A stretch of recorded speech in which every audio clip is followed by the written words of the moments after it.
ਰਾਮ ਸਰੂਪ ਅਣਖੀ ਦਾ novel ਕੋਠੇ ਖੜਕ ਸਿੰਘ ਦਾ ਚੌਥਾ ਭਾਗ ਪਹਿਲਾ ਅੰਕ। ਟਰੈਕਟਰ ਦੀ ਸੀਟ ਉੱਤੇ ਬੈਠ ਕੇ ਹਰਿੰਦਰ ਨੇ ਸੈਲਫ ਦੱਬਿਆ।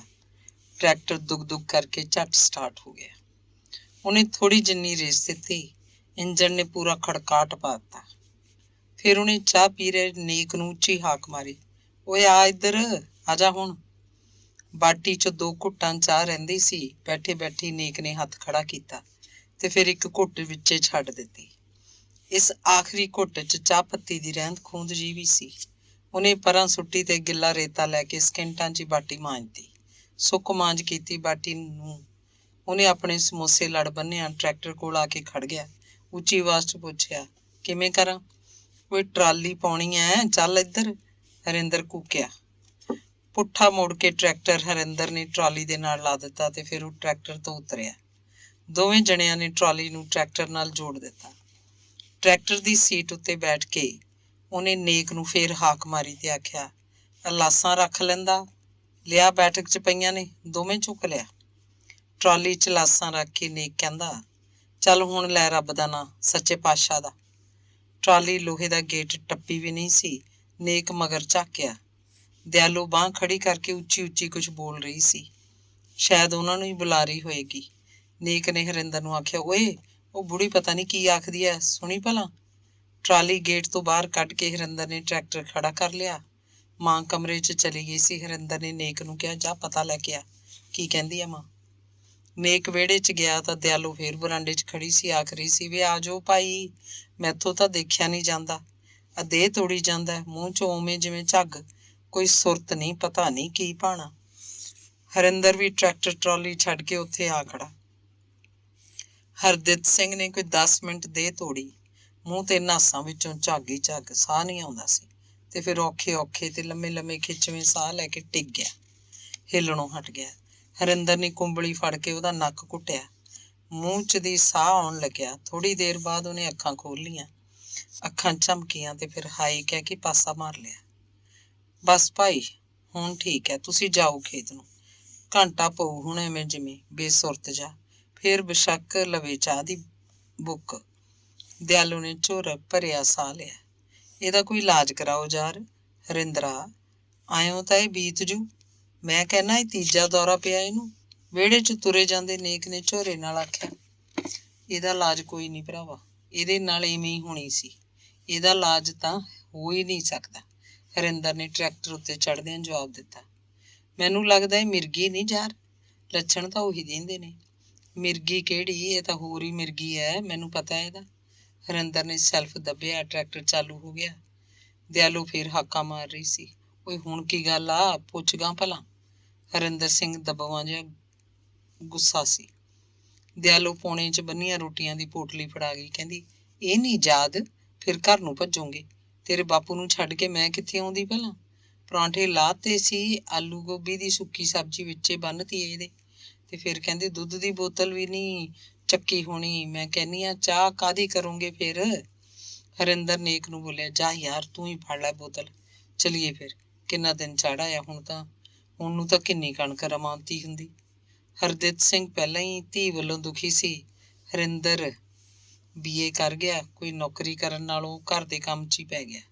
ਇੱਕ ਸੀਰੀ ਰੱਖ ਕੇ ਹਰਿੰਦਰ ਖੇਤੀ ਕਰਦਾ, ਬੜੀ ਵਿਉਂਤ ਨਾਲ ਚੱਲਦਾ। ਖੇਤੀ ਦਾ ਸਾਰਾ ਕੰਮ ਆਪਣੇ ਹੱਥ 'ਚ ਕਰਕੇ ਪਿਓ ਦੇ ਹੱਥਾਂ 'ਚੋਂ ਨਿਕਲਣ ਲੱਗਿਆ। ਪਹਿਲਾਂ ਤਾਂ ਹਰਦਿੱਤ ਸਿੰਘ ਨੇ ਉਹਨੂੰ ਝਾੜਿਆ, ਧਮਕਾਇਆ ਵੀ, ਗਾਲਾਂ ਕੱਢਿਆ ਕਰੇ, ਪਰ ਮੁੰਡੇ ਕੀ ਜਾਣਦੇ ਹੁੰਦੇ ਨੇ।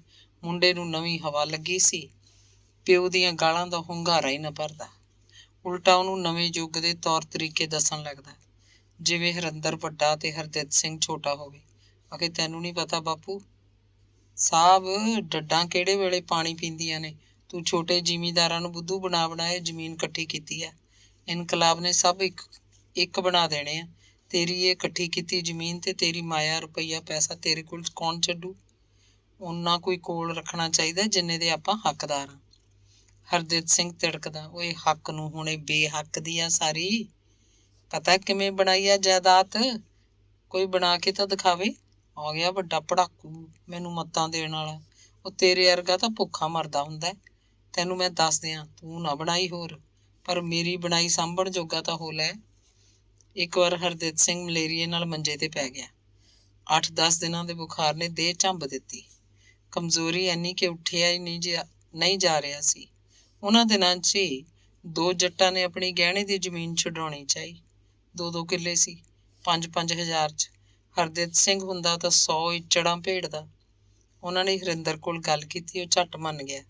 ਕਹਿੰਦਾ ਜਿਵੇਂ ਮਰਜ਼ੀ ਕਰ ਲੈ, ਘੱਟ ਪੈਸੇ ਤਿਆਰ ਨੇ ਤਾਂ ਵੀ ਕੋਈ ਗੱਲ ਨਹੀਂ। ਪਾਂਧਾ ਨਾ ਪੁੱਛੋ, ਲਿਆਓ ਨਿਬੇੜ ਦਿੰਦੇ ਆ।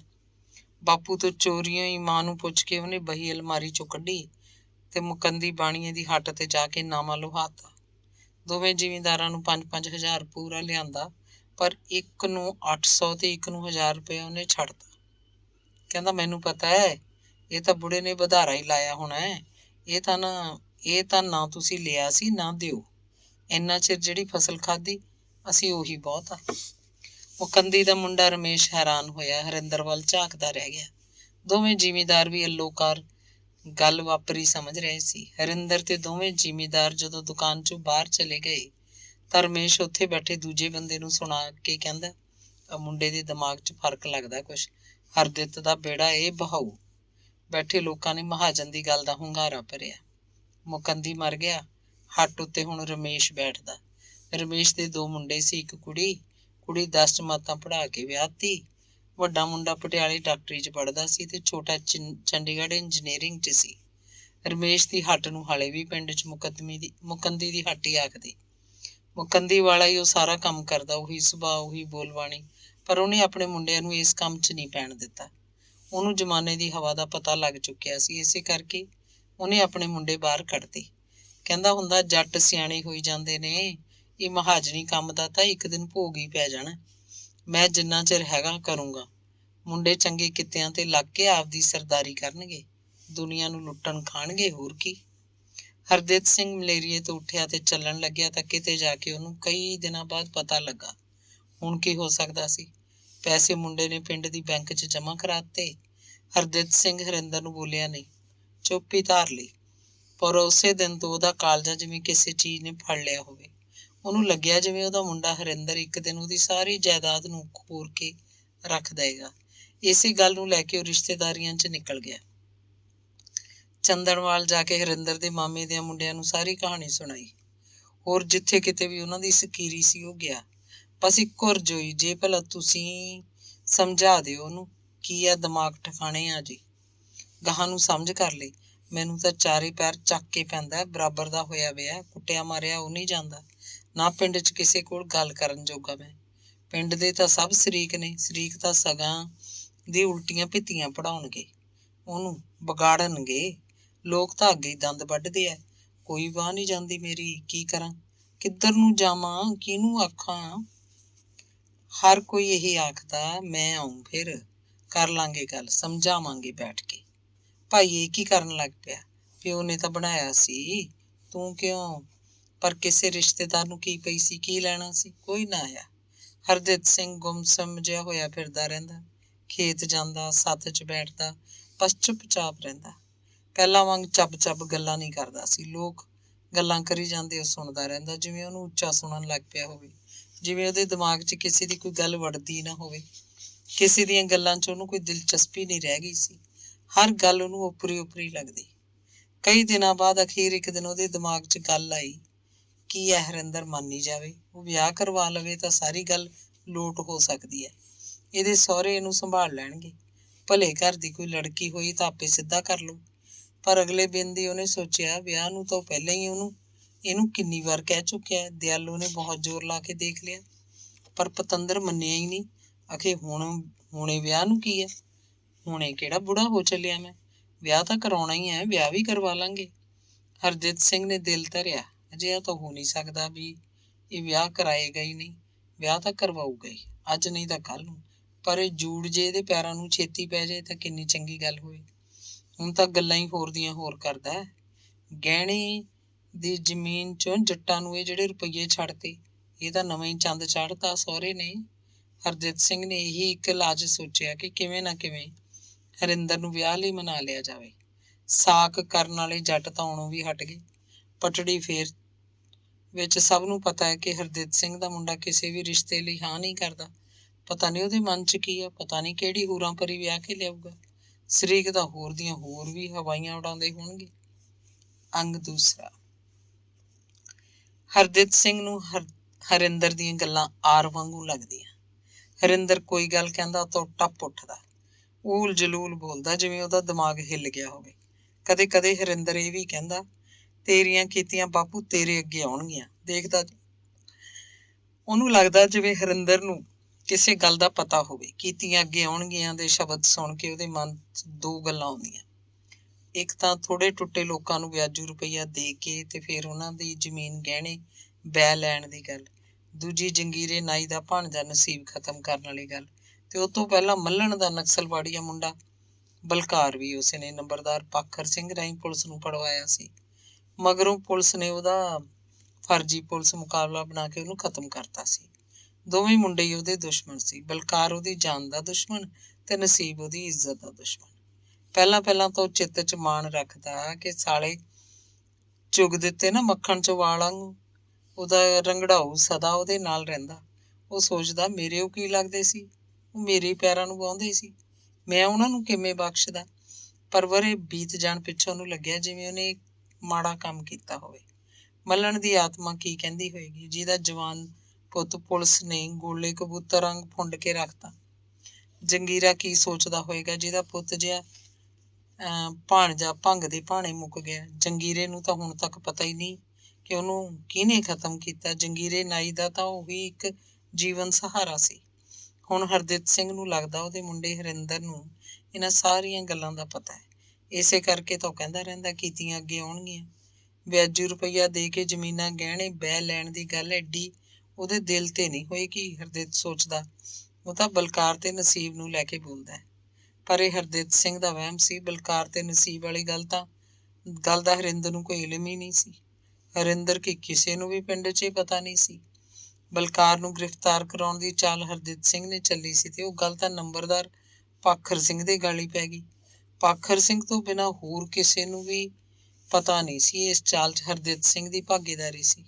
ਉਹੀ ਇਸ ਚਾਲ ਦਾ ਮੁੱਢੀ ਹੈ। ਪਾਖਰ ਸਿੰਘ ਤਾਂ ਇਹ ਭੇਤ ਨਾਲ ਲੈ ਕੇ ਮਰ ਗਿਆ।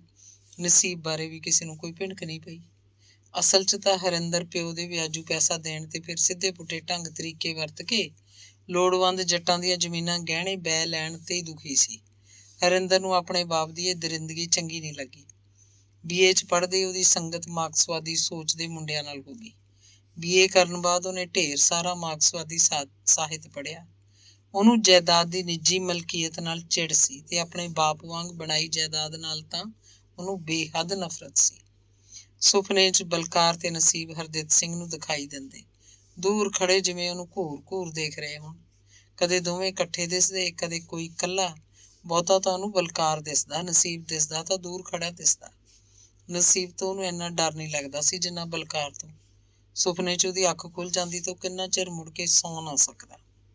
ਸਵੇਰੇ ਉੱਠ ਕੇ ਉਹ ਸੁਪਨੇ ਨੂੰ ਭੁੱਲਣ ਦੀ ਕੋਸ਼ਿਸ਼ ਕਰਦਾ। ਉਹ ਖਿਝਦਾ, ਆਖਰ ਇਹ ਮੁੰਡੇ ਉਹਨੂੰ ਸੁਪਨੇ 'ਚ ਦਿਸਦੇ ਕਿਉਂ? ਮਰ ਮੁੱਕ ਗਏ, ਕੋਈ ਉਹਨਾਂ ਦਾ ਵਜੂਦ ਨਹੀਂ ਰਹਿ ਗਿਆ, ਹੁਣ ਸੁਪਨੇ 'ਚ ਕਿਉਂ ਆਉਂਦੇ ਆ? ਕੀ ਉਹਨਾਂ ਦੀਆਂ ਰੂਹਾਂ ਭਟਕਦੀਆਂ ਫਿਰਦੀਆਂ? ਰੂਹਾਂ ਤਾਂ ਜ਼ਰੂਰ ਭਟਕਦੀਆਂ ਹੋਣਗੀਆਂ। ਅਜਿਹੀ ਅਣਿਆਈ ਮੌਤ ਮਰੇ ਬੰਦੇ ਦੀ ਗਤੀ ਜਾਂ ਮੁਕਤੀ ਕਦੋਂ ਹੋਇਆ ਕਰਦੀ ਹੈ? ਉਹਨੇ ਸਿਆਣੇ ਬੰਦਿਆਂ ਤੋਂ ਕਹਾਣੀਆਂ ਸੁਣੀਆਂ ਸੀ। ਹਰਦਿਤ ਸਿੰਘ ਨੂੰ ਦੋਵੇਂ ਮੁੰਡਿਆਂ ਦੀਆਂ ਰੂਹਾਂ ਤੋਂ ਡਰ ਲੱਗਦਾ। ਉਹਦੇ ਅੰਦਰ ਇੱਕ ਭੈ ਬੈਠ ਗਿਆ, ਜ਼ਰੂਰ ਇਹ ਰੂਹਾਂ ਉਹਦਾ ਕਦੇ ਕੋਈ ਨੁਕਸਾਨ ਕਰਨਗੀਆਂ। ਇੱਕ ਰਾਤ ਉਹਨੂੰ ਸੁਪਨਾ ਆਇਆ ਜਿਵੇਂ ਬਲਕਾਰ ਨੇ ਆਪਣੀ ਪੱਕੀ ਰਾਈਫਲ ਦੀ ਗੋਲੀ ਉਹਦੇ ਵੱਲ ਸਿੰਨ ਲਈ ਹੋਵੇ। ਉਹ ਰਾਈਫਲ ਦਾ ਘੋੜਾ ਦੱਬਣ ਹੀ ਵਾਲਾ ਹੋਵੇ। ਸੁਪਨੇ 'ਚ ਹੀ ਉਹਨੂੰ ਲੱਗਿਆ ਹੁਣ ਗੋਲੀ ਉਹਦੀ ਛਾਤੀ 'ਚ ਵੱਜੇਗੀ ਤੇ ਉਹ ਸਦਾ ਦੀ ਨੀਂਦ ਸੌਂ ਜਾਏਗਾ, ਤੜਫ ਤੜਫ ਕੇ ਮਰੇਗਾ। ਭੈ 'ਚ ਉਹਦੀ ਚਾਂਗ ਨਿਕਲ ਗਈ। ਦਿਆਲੂ ਨੇ ਉਹਦੇ ਕੋਲ ਹੀ ਮੰਜਾ ਡਾਹਿਆ ਸੀ। ਹਰਦਿਤ ਸਿੰਘ ਦਾ ਭਿਆਨਕ ਬੋਲ ਸੁਣ ਕੇ ਉਹਦੀ ਜਾਗ ਖੁੱਲ ਗਈ। ਉੱਠੀ ਤੇ ਭੱਜ ਕੇ ਉਹਦੇ ਕੋਲ ਆਈ। ਕੀ ਹੈ ਕਹਿ ਕੇ ਉਹਦੀ ਛਾਤੀ ਤੇ ਹੱਥ ਧਰਿਆ। ਝੰਜੋੜ ਕੇ ਹਲੂਣਿਆ। ਉਹਨੂੰ ਸੌਖਾ ਸਾਹ ਆਇਆ ਤਾਂ ਉਹ ਹਰੇ ਰਾਮ ਵਾਹਿਗੁਰੂ ਕਰਨ ਲੱਗਿਆ। ਉੱਠ ਕੇ ਬੈਠਾ ਹੋ ਗਿਆ। ਦਿਆਲੂ ਕਹਿੰਦੀ, ਹੁਣ ਸੁਰਤ ਹੈ ਤੈਨੂੰ? ਉਹ ਬੋਲਿਆ, ਹਾਂ, ਪਾਣੀ ਦਾ ਗਲਾਸ ਦੇ। ਦਿਆਲੂ ਪਾਣੀ ਲਿਆਈ। ਪੁੱਛਣ ਲੱਗੀ, ਦਬਾ ਆ ਗਿਆ ਸੀ? ਦਬਾ ਵਰਗਾ ਦਬਾ ਮਾਰ ਹੀ ਦਿੱਤੇ ਸੀ ਭਲੇ ਨੂੰ। ਕਿਵੇਂ ਦਿਸਿਆ ਕੁਛ? ਜਾਣੀ ਦੀ ਹਰਦਿਤ ਸਿੰਘ ਦੱਸਣ ਲੱਗਿਆ। ਚੁੱਪ ਹੋ ਗਿਆ। ਕਹਿੰਦਾ, ਚੱਲ ਪੈ ਜਾ ਪਰਾਂ ਹੋ ਕੇ। ਉਹ ਨਹੀਂ ਚਾਹੁੰਦਾ ਸੀ ਦਿਆਲੂ ਨੂੰ ਕੋਈ ਗੱਲ ਦੱਸੀ ਜਾਏ। ਉਹਨੇ ਪਹਿਲਾਂ ਵੀ ਕਦੇ ਇਹ ਗੱਲ ਉਹਦੇ ਕੋਲ ਨਹੀਂ ਕੀਤੀ ਸੀ, ਨਾ ਬਲਕਾਰ ਦੀ ਕੋਈ ਗੱਲ, ਨਾ ਫਿਰ ਨਸੀਬ ਦੀ। ਉਹਨੂੰ ਪਤਾ ਸੀ ਤੀਵੀਂ ਦਾ ਮਾਜਣਾ ਨਹੀਂ ਹੁੰਦਾ। ਜਿਸ ਦਿਨ ਨਸੀਬ ਦਾ ਕਤਲ ਹੋਇਆ, ਕਪਾਹਾਂ ਵਾਲੇ ਕੋਠਿਆਂ ਕੋਲ ਦੀ ਹਨੇਰਾ ਹੋਣ ਤੱਕ ਲੋਕ ਪਰੇ ਪਰੇ ਲੰਘਦੇ ਰਹੇ ਸੀ, ਪਰ ਕੋਠਿਆਂ 'ਚ ਜਾ ਕੇ ਕਿਹਨੇ ਕੁਝ ਦੇਖਣਾ ਸੀ। ਸਾਰੀ ਰਾਤ ਤੱਕ ਲੋਥ ਉੱਥੇ ਹੀ ਪਈ ਰਹੀ।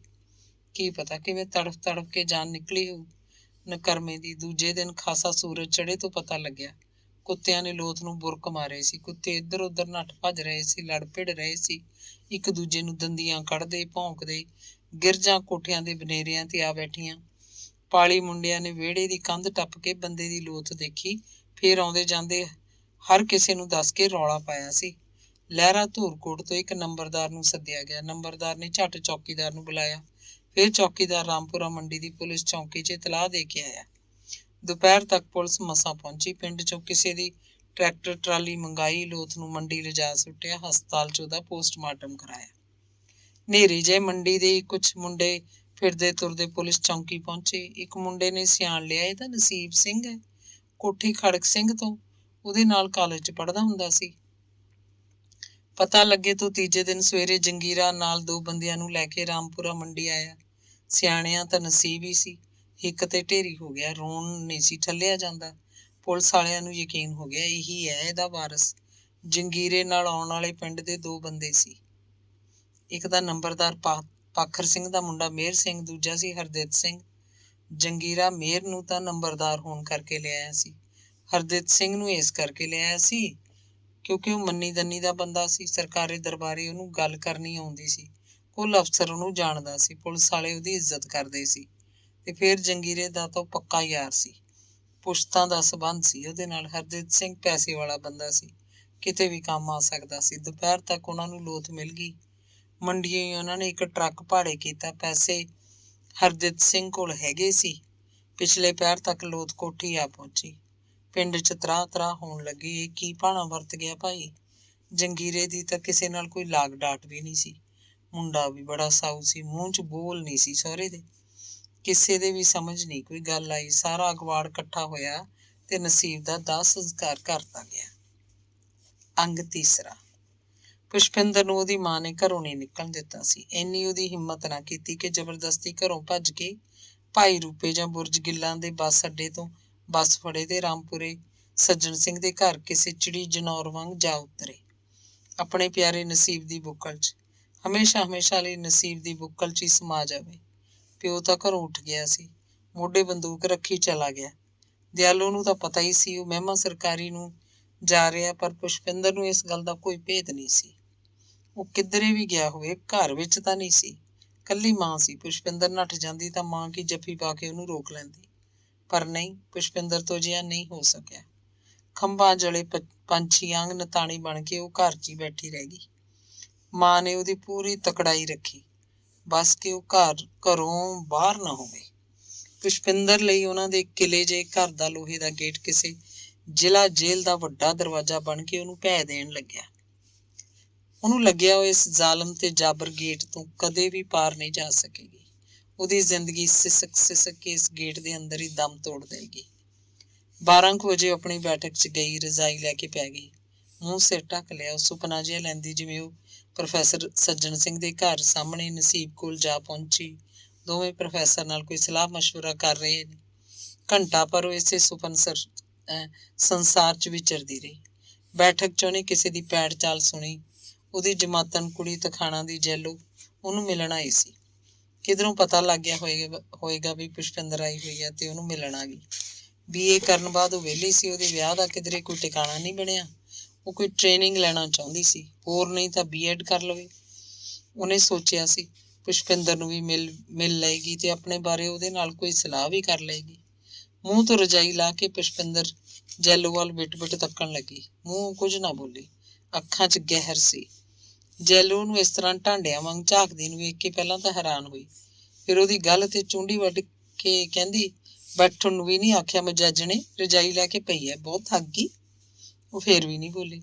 ਜੈਲੋ ਉਹਦੀਆਂ ਪੈਂਦਾਂ ਵੱਲ ਬੈਠ ਗਈ, ਦੋਵੇਂ ਹੱਥਾਂ 'ਚ ਆਪਣਾ ਚਿਹਰਾ ਫੜ ਕੇ।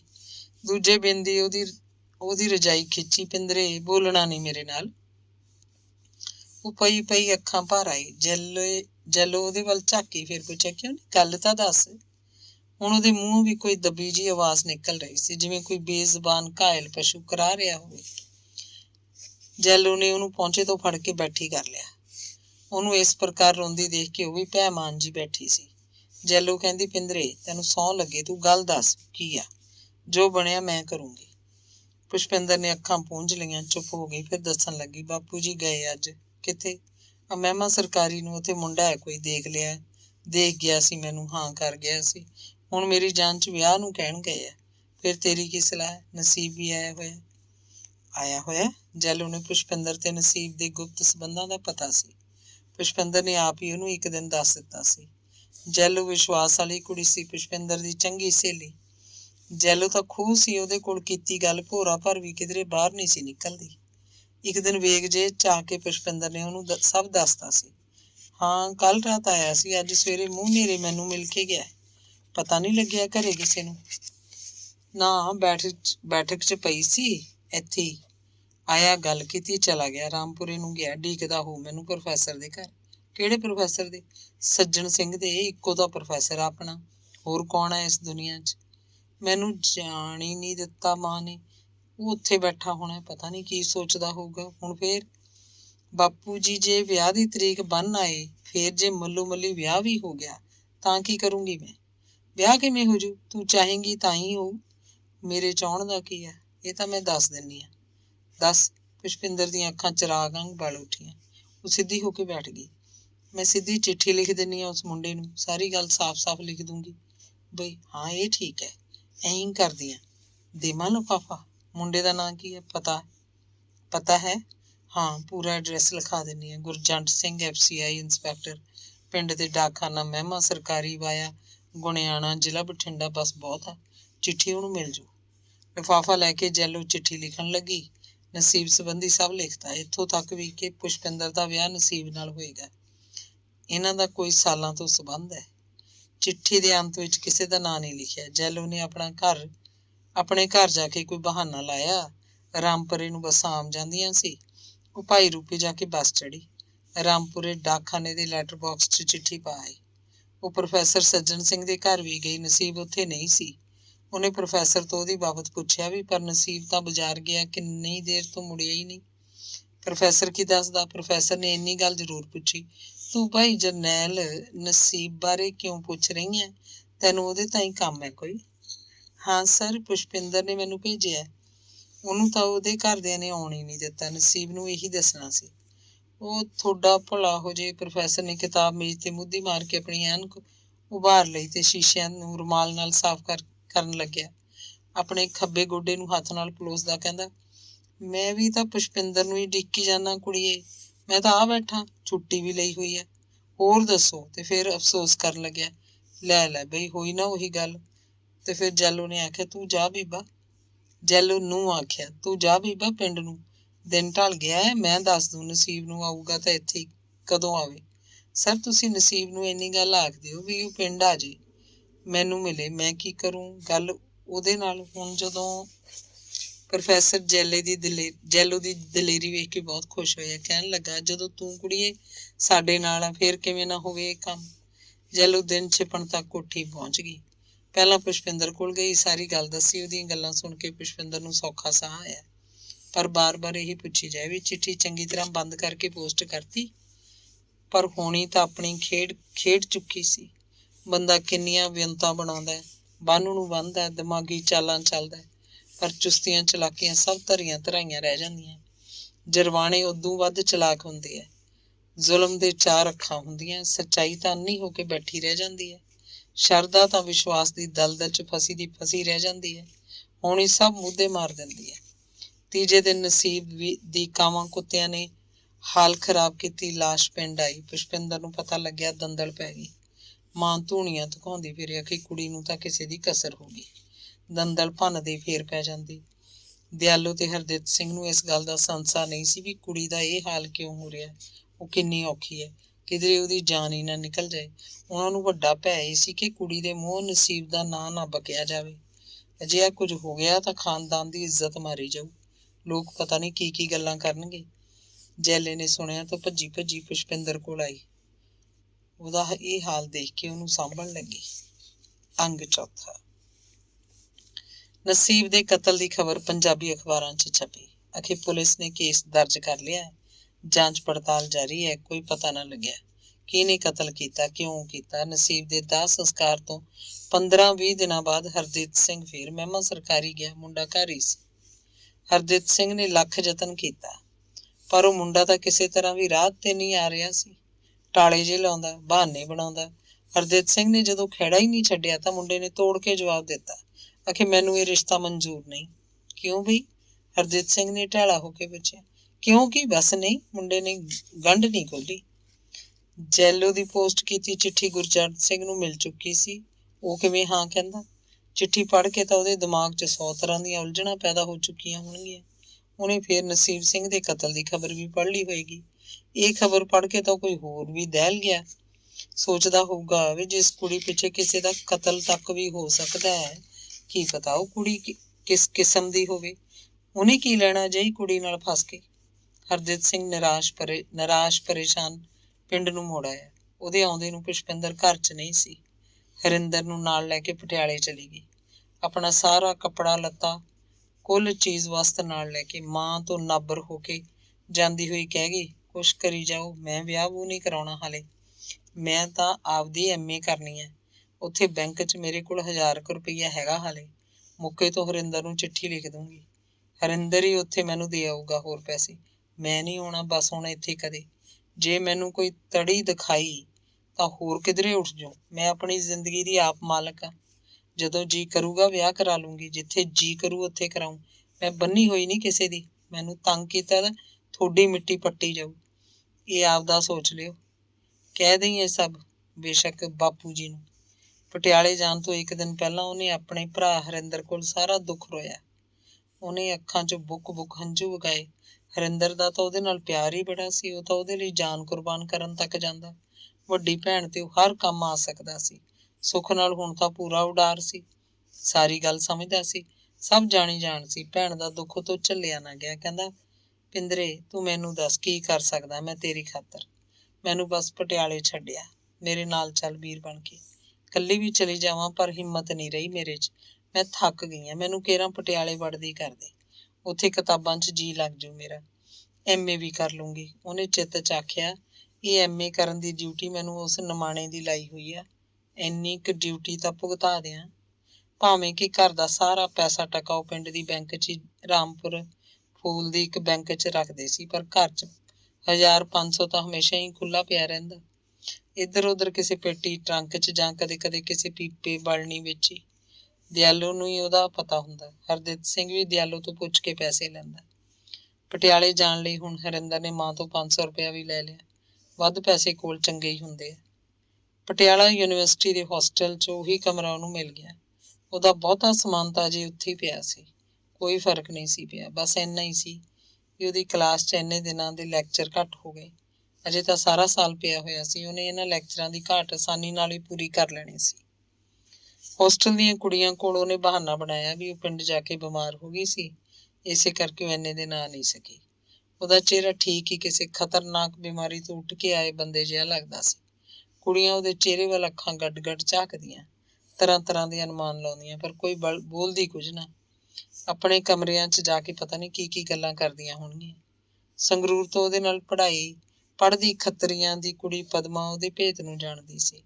ਪੁੱਛਦੀ ਕੁਛ ਨਹੀਂ ਸੀ। ਪੁਸ਼ਪਿੰਦਰ ਦੇ ਉਦਾਸ ਚਿਹਰੇ ਤੇ ਅੱਖਾਂ ਵਿੱਚ ਹੀ ਮਰ ਗਈ ਖੁਸ਼ੀ ਦੇ ਮਾਤਮ ਨੂੰ ਦੇਖ ਕੇ ਬਸ ਉਹਦੇ ਵੱਲ ਝਾਕੀ ਜਾਂਦੀ।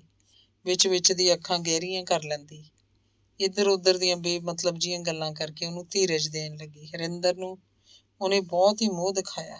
ਉਸ ਕਮਰੇ ਦੀ ਚਾਰ ਦੀਵਾਰੀ ਦੇ ਮਾਹੌਲ ਤੋਂ ਬਾਹਰ ਪੁਸ਼ਪਿੰਦਰ ਦੇ ਇਸ ਦੁੱਖ ਨੂੰ ਹੋਰ ਕਿਸੇ ਕੋਲ ਦੱਸਣਾ ਨਹੀਂ ਚਾਹੁੰਦੀ ਸੀ।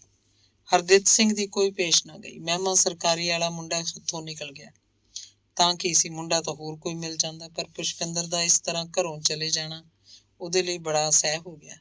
ਇੱਕ ਤਰ੍ਹਾਂ ਨਾਲ ਤਾਂ ਕੁੜੀ ਵਿਗੜ ਹੀ ਚੁੱਕੀ ਸੀ। ਆਪ ਹੁਦਰੀ ਬਣ ਬੈਠੀ ਸੀ। ਕੁੜੀ ਦਾ ਵਿਗੜ ਜਾਣਾ ਤਾਂ ਮੁੰਡੇ ਦੇ ਵਿਗੜ ਜਾਣ ਨਾਲੋਂ ਕਿਤੇ ਵੱਡਾ ਹਾਦਸਾ ਹੁੰਦਾ। ਪਿੰਡ ਆ ਕੇ ਉਹ ਦਿਆਲੋ ਨੂੰ ਬਾਰ-ਬਾਰ ਉਹੀ ਸਵਾਲ ਕਰਦਾ, ਕੀ ਆਈ ਸਹੁਰੀ ਦੇ ਚਿੱਤ 'ਚ, ਕੀ ਆਖ ਕੇ ਗਈ ਹੈ ਤੈਨੂੰ ਉਹ? ਤੈਂ ਹਰਿੰਦਰ ਨੂੰ ਨਹੀਂ ਰੋਕਿਆ? ਦਿਆਲੋ ਦੇ ਮੁੜ ਉਹੀ ਜਵਾਬ, ਉਹ ਤਾਂ ਸਗੋਂ ਆਪ ਭੁੱਜੀ ਪਈ ਸੀ। ਤੀਵੀਂ ਆਦਮੀ ਦੋਵੇਂ ਕਿੰਨੀ ਦੇਰ ਤੱਕ ਝੇੜਾ ਕਰਦੇ ਰਹੇ। ਅਖੀਰ ਨੂੰ ਹਰਜੀਤ ਸਿੰਘ ਕਹਿੰਦਾ ਮਹਿਮਾ ਸਰਕਾਰੀ ਵਾਲਾ ਮੁੰਡਾ ਨਹੀਂ ਮੰਨਿਆ, ਨਾ ਸੀ ਆਪਾਂ ਭਗਤੇ ਵਾਲੇ ਮੁੰਡੇ ਨੂੰ ਰੁਪਈਆ ਫੜਾ ਦਿੰਦੇ, ਪਰ ਉਹ ਜਾਂਦੀ ਤਾਂ ਨਾ, ਇਹ ਗੱਲਾਂ ਕਹਿ ਕੇ ਤਾਂ ਨਾ ਤੁਰਦੀ ਚੰਦਰੀ। ਭਗਤੇ ਵਾਲੇ ਮੁੰਡੇ ਵਰਗੇ ਤਾਂ ਹੋਰ ਕਿੰਨੇ ਮਿਲ ਸਕਦੇ ਆ, ਮੁੰਡਿਆਂ ਦਾ ਕਾਲ ਤਾਂ ਨਹੀਂ ਪੈ ਗਿਆ, ਮੁੰਡਿਆਂ ਦਾ ਕੀ ਤੋੜਾ, ਪਰ ਛੋਕਰੀ ਮੰਨੇ ਤਾਂ ਹੀ ਆ ਨਾ। ਤੇ ਫਿਰ ਉਹਨਾਂ ਨੇ ਸਿਆਣਪ ਵਰਤੀ, ਠੰਡੇ ਹੋ ਕੇ ਗੱਲਾਂ ਕਰਨ ਲੱਗੇ। ਹਰਜੀਤ ਸਿੰਘ ਕਹਿੰਦਾ ਉਹ ਜਾਣੇ, ਜੇ ਉਹਨੂੰ ਪੜ੍ਹਨ ਤੇ ਹੀ ਚਿੱਤ ਹੈ ਹਾਲੇ ਤਾਂ ਪੜ੍ਹ ਲੈਣ ਦਿੰਦੇ ਆ, ਹਾਲੇ ਕਿਹੜਾ ਬੁੜੀ ਹੋ ਚੱਲੀ ਹੈ। ਦਿਆਲੋ ਨੇ ਵੀ ਗੁਮਾਨ ਜੇ ਨਾਲ ਆਖਿਆ, ਕੁੜੀ 'ਚ ਹੋਰ ਤਾਂ ਕੋਈ ਕਾਣਮੀਣ ਨਹੀਂ, ਲੋਕਾਂ ਦੀਆਂ ਕੁੜੀਆਂ ਵਰਗੀ ਤਾਂ ਉਹ ਹੈ ਨਹੀਂ। ਫਿਰ ਹੌਲੀ ਦੇ ਕੇ ਆਖਿਆ, ਨਾਈਆਂ ਦਾ ਮੁੰਡਾ ਸੀ, ਉਹਦਾ ਕੰਡਾ ਰੱਬ ਨੇ ਚੁਗਤਾ। ਚੱਲ ਸ਼ੁਕਰ ਹੈ, ਮੈਂ ਤਾਂ ਕਹਿੰਦੀ ਹਾਂ ਆਪਣੀ ਇੱਜ਼ਤ ਬਚ ਗਈ, ਨਹੀਂ ਤਾਂ ਕੀ ਪਤਾ ਕਿਹੜੇ ਕੜ ਬੈਠਦੀ ਗੱਲ। ਹਾਂ ਉਹ ਤਾਂ ਹੈ ਹੀ। ਹਰਜੀਤ ਸਿੰਘ ਕੰਨ 'ਚ ਚੀਚੀ ਪਾ ਕੇ ਖੁਰਕ ਜਿਹਾ ਕਰਨ ਲੱਗਿਆ। ਮਨ 'ਚ ਚਿਤਾਰ ਰਿਹਾ ਸੀ, ਉਹ ਕੰਡਾ ਤਾਂ ਮੈਂ ਐਵੇਂ ਹੀ ਨਿਕਲਣਾ ਸੀ, ਸਾਲਾ ਨੋਟਾ ਕੀ ਹੱਥ ਚੱਕੀ ਸੀ ਇਹ ਮੁੰਡੇ 'ਚ, ਉਹ ਕਾਹਨੂੰ ਪਿੱਛਾ ਛੱਡਦੇ ਆ। ਉਹਦੇ ਕੰਨ 'ਚ ਚੀਚੀ ਕੱਢੀ, ਖੰਘਾਰ ਕੇ ਪਰਾਂ ਥੁੱਕਿਆ। ਪੁਸ਼ਪਿੰਦਰ ਨੂੰ ਪਟਿਆਲੇ ਛੱਡਣ ਗਿਆ ਹਰਿੰਦਰ ਉਸ ਰਾਤ ਉੱਥੇ ਹੀ ਠਹਿਰ ਗਿਆ। ਪਦਮਾ ਨੇ ਉਹਨੂੰ ਆਉਣ ਨਹੀਂ ਦਿੱਤਾ, ਖਹਿੜਾ ਕਰਨ ਲੱਗੀ, ਕਹਿੰਦੀ ਪੁਸ਼ਪਿੰਦਰ ਦਾ ਜੀ ਨਹੀਂ ਰਾਜੀ, ਤੂੰ ਉਹਨੀ ਪੈਰੀ ਨਾ ਮੁੜ, ਰਹਿ ਪੈ, ਕੀ ਹੁੰਦਾ ਤੈਨੂੰ। ਉਹਨੇ ਮੁੰਡਿਆਂ ਦੇ ਹੋਸਟਲ ਜਾ ਕੇ ਰਾਤ ਕੱਟ ਲਈ। ਹਰਿੰਦਰ ਪਿੰਡ ਆਇਆ ਤਾਂ ਉਹਦੇ ਮਾਂ ਪਿਓ ਉਹਨੂੰ ਸਗੋਂ ਪੁਸ਼ਪਿੰਦਰ ਦਾ ਹਾਲ ਚਾਲ ਪੁੱਛਣ ਲੱਗੇ। ਉਹ ਤਾਂ ਡਰਦਾ ਡਰਦਾ ਘਰ ਵੜਿਆ ਸੀ, ਕਿਤੇ ਬਾਪੂ ਝਿੜਕੇ ਨਾ, ਕਿਉਂ ਛੱਡ ਕੇ ਆਇਆ ਕੁੜੀ ਨੂੰ ਮੇਰੀ ਇਜਾਜ਼ਤ ਬਗੈਰ। ਪਰ ਨਾ, ਉਹ ਤਾਂ ਗੱਲ ਹੀ ਕੋਈ ਨਹੀਂ ਸੀ। ਮਾਂ ਪਿਓ ਤਾਂ ਦੋਵੇਂ ਢੈਲੇ ਹੋਏ ਬੈਠੇ ਸੀ। ਮਾਂ ਪੁੱਛ ਰਹੀ ਸੀ, ਚੰਗੂ ਪਹੁੰਚ ਗਏ ਸੀ ਹਰਿੰਦਰਾ, ਮੁੜਨ ਲੱਗੇ ਨੂੰ ਕੀ ਆਖਿਆ ਪਿੰਦਰ ਨੇ। ਹਰਜੀਤ ਸਿੰਘ ਕਹਿ ਰਿਹਾ ਸੀ, ਉਹਦੇ ਕੋਲ ਪੈਸੇ ਹੈਗੇ, ਕਿਤੇ ਖਰਚ ਕਰਨੀ ਉਹਨਾਂ ਝਾਕੀ ਜਾਵੇ ਬੈਠੀ ਉੱਥੇ। ਦਿਆਲੂ ਨੇ ਦੱਸਿਆ, ਲੈ ਗਈ ਹੈ ਮੈਥੋਂ 500 ਫੜ ਕੇ। ਹਰਿੰਦਰ ਕਹਿੰਦਾ, ਐਂ ਤਾਂ ਬੈਂਕ 'ਚ ਹੈਗਾ ਥੋੜਾ ਘਣਾ ਪੈਸਾ, ਮੇਰੀ ਜਾਨ 'ਚ ਕਹਿੰਦੀ ਸੀ ਚਿੱਠੀ ਲਿਖੂੰਗੀ ਜਦੋਂ ਕੋਈ ਲੋੜ ਪਈ, ਫਿਰ ਮੈਂ ਆਊਂ ਦੇ ਆਊਂਗਾ ਪੈਸੇ। ਆਪ ਆਜੂ, ਆਪ ਕੀ ਡਰ ਹੈ ਉਹਨੂੰ, ਨਾਲੇ ਮਿਲ ਜੂ, ਸੁੱਖ ਸਾਨ ਦਾ ਪਤਾ ਲੱਗ ਜਾਂਦਾ। ਹਰਜੀਤ ਸਿੰਘ ਨੇ ਆਖਿਆ, ਨਾ ਉਹ ਨਹੀਂ ਆਉਂਦੀ ਹੁਣ, ਇਹ ਤਾਂ ਕਹਿ ਗਈ ਉਹ। ਦਿਆਲੋ ਬੋਲੀ, ਆਉਂਦੀ ਕਿਵੇਂ ਨਹੀਂ, ਐਂ ਉੱਕੀ ਕਿਤੇ ਘਰੋਂ ਕੱਢੀ ਹੋਈ ਆ, ਅਗਲੇ ਮਹੀਨੇ ਨਹੀਂ ਆਉਂਦੀ, ਫੇਰ ਕਦੇ ਆਜੂ, ਆਊ ਤਾਂ ਜ਼ਰੂਰ। ਹਰਜੀਤ ਸਿੰਘ ਇਹ ਗੱਲਾਂ ਕਹਿ ਕੇ ਜਿਵੇਂ ਆਪਣਾ ਚਿੱਤ ਲੋਟ ਕਰਦਾ ਹੋਵੇ। ਲੈ ਉਹਦੀ ਮਰਜ਼ੀ ਹੈ, ਪੜ੍ਹਦੀ ਰਹਿਣ ਦਿਓ, ਪੈਸੇ ਭੇਜੀ ਜਾਵਾਂਗੇ। ਉਹ ਨਹੀਂ ਆਉਂਦੀ, ਹਰਿੰਦਰ ਜਾ ਆਇਆ ਕਰੂ, ਆਪਣਾ ਕੀ ਲੈਂਦੀ ਹੈ, ਇਉਂ ਮਾੜੀ ਨਹੀਂ ਮੇਰੀ ਧੀ, ਸਾਰੀ ਸਮਝ ਹੈ ਦਿਆਲੇ ਦੀ। ਦਿਆਲੋ ਵੀ ਜਿਵੇਂ ਆਪਣਾ ਕਾਲਜਾ ਥੰਮ ਰਹੀ ਹੋਵੇ।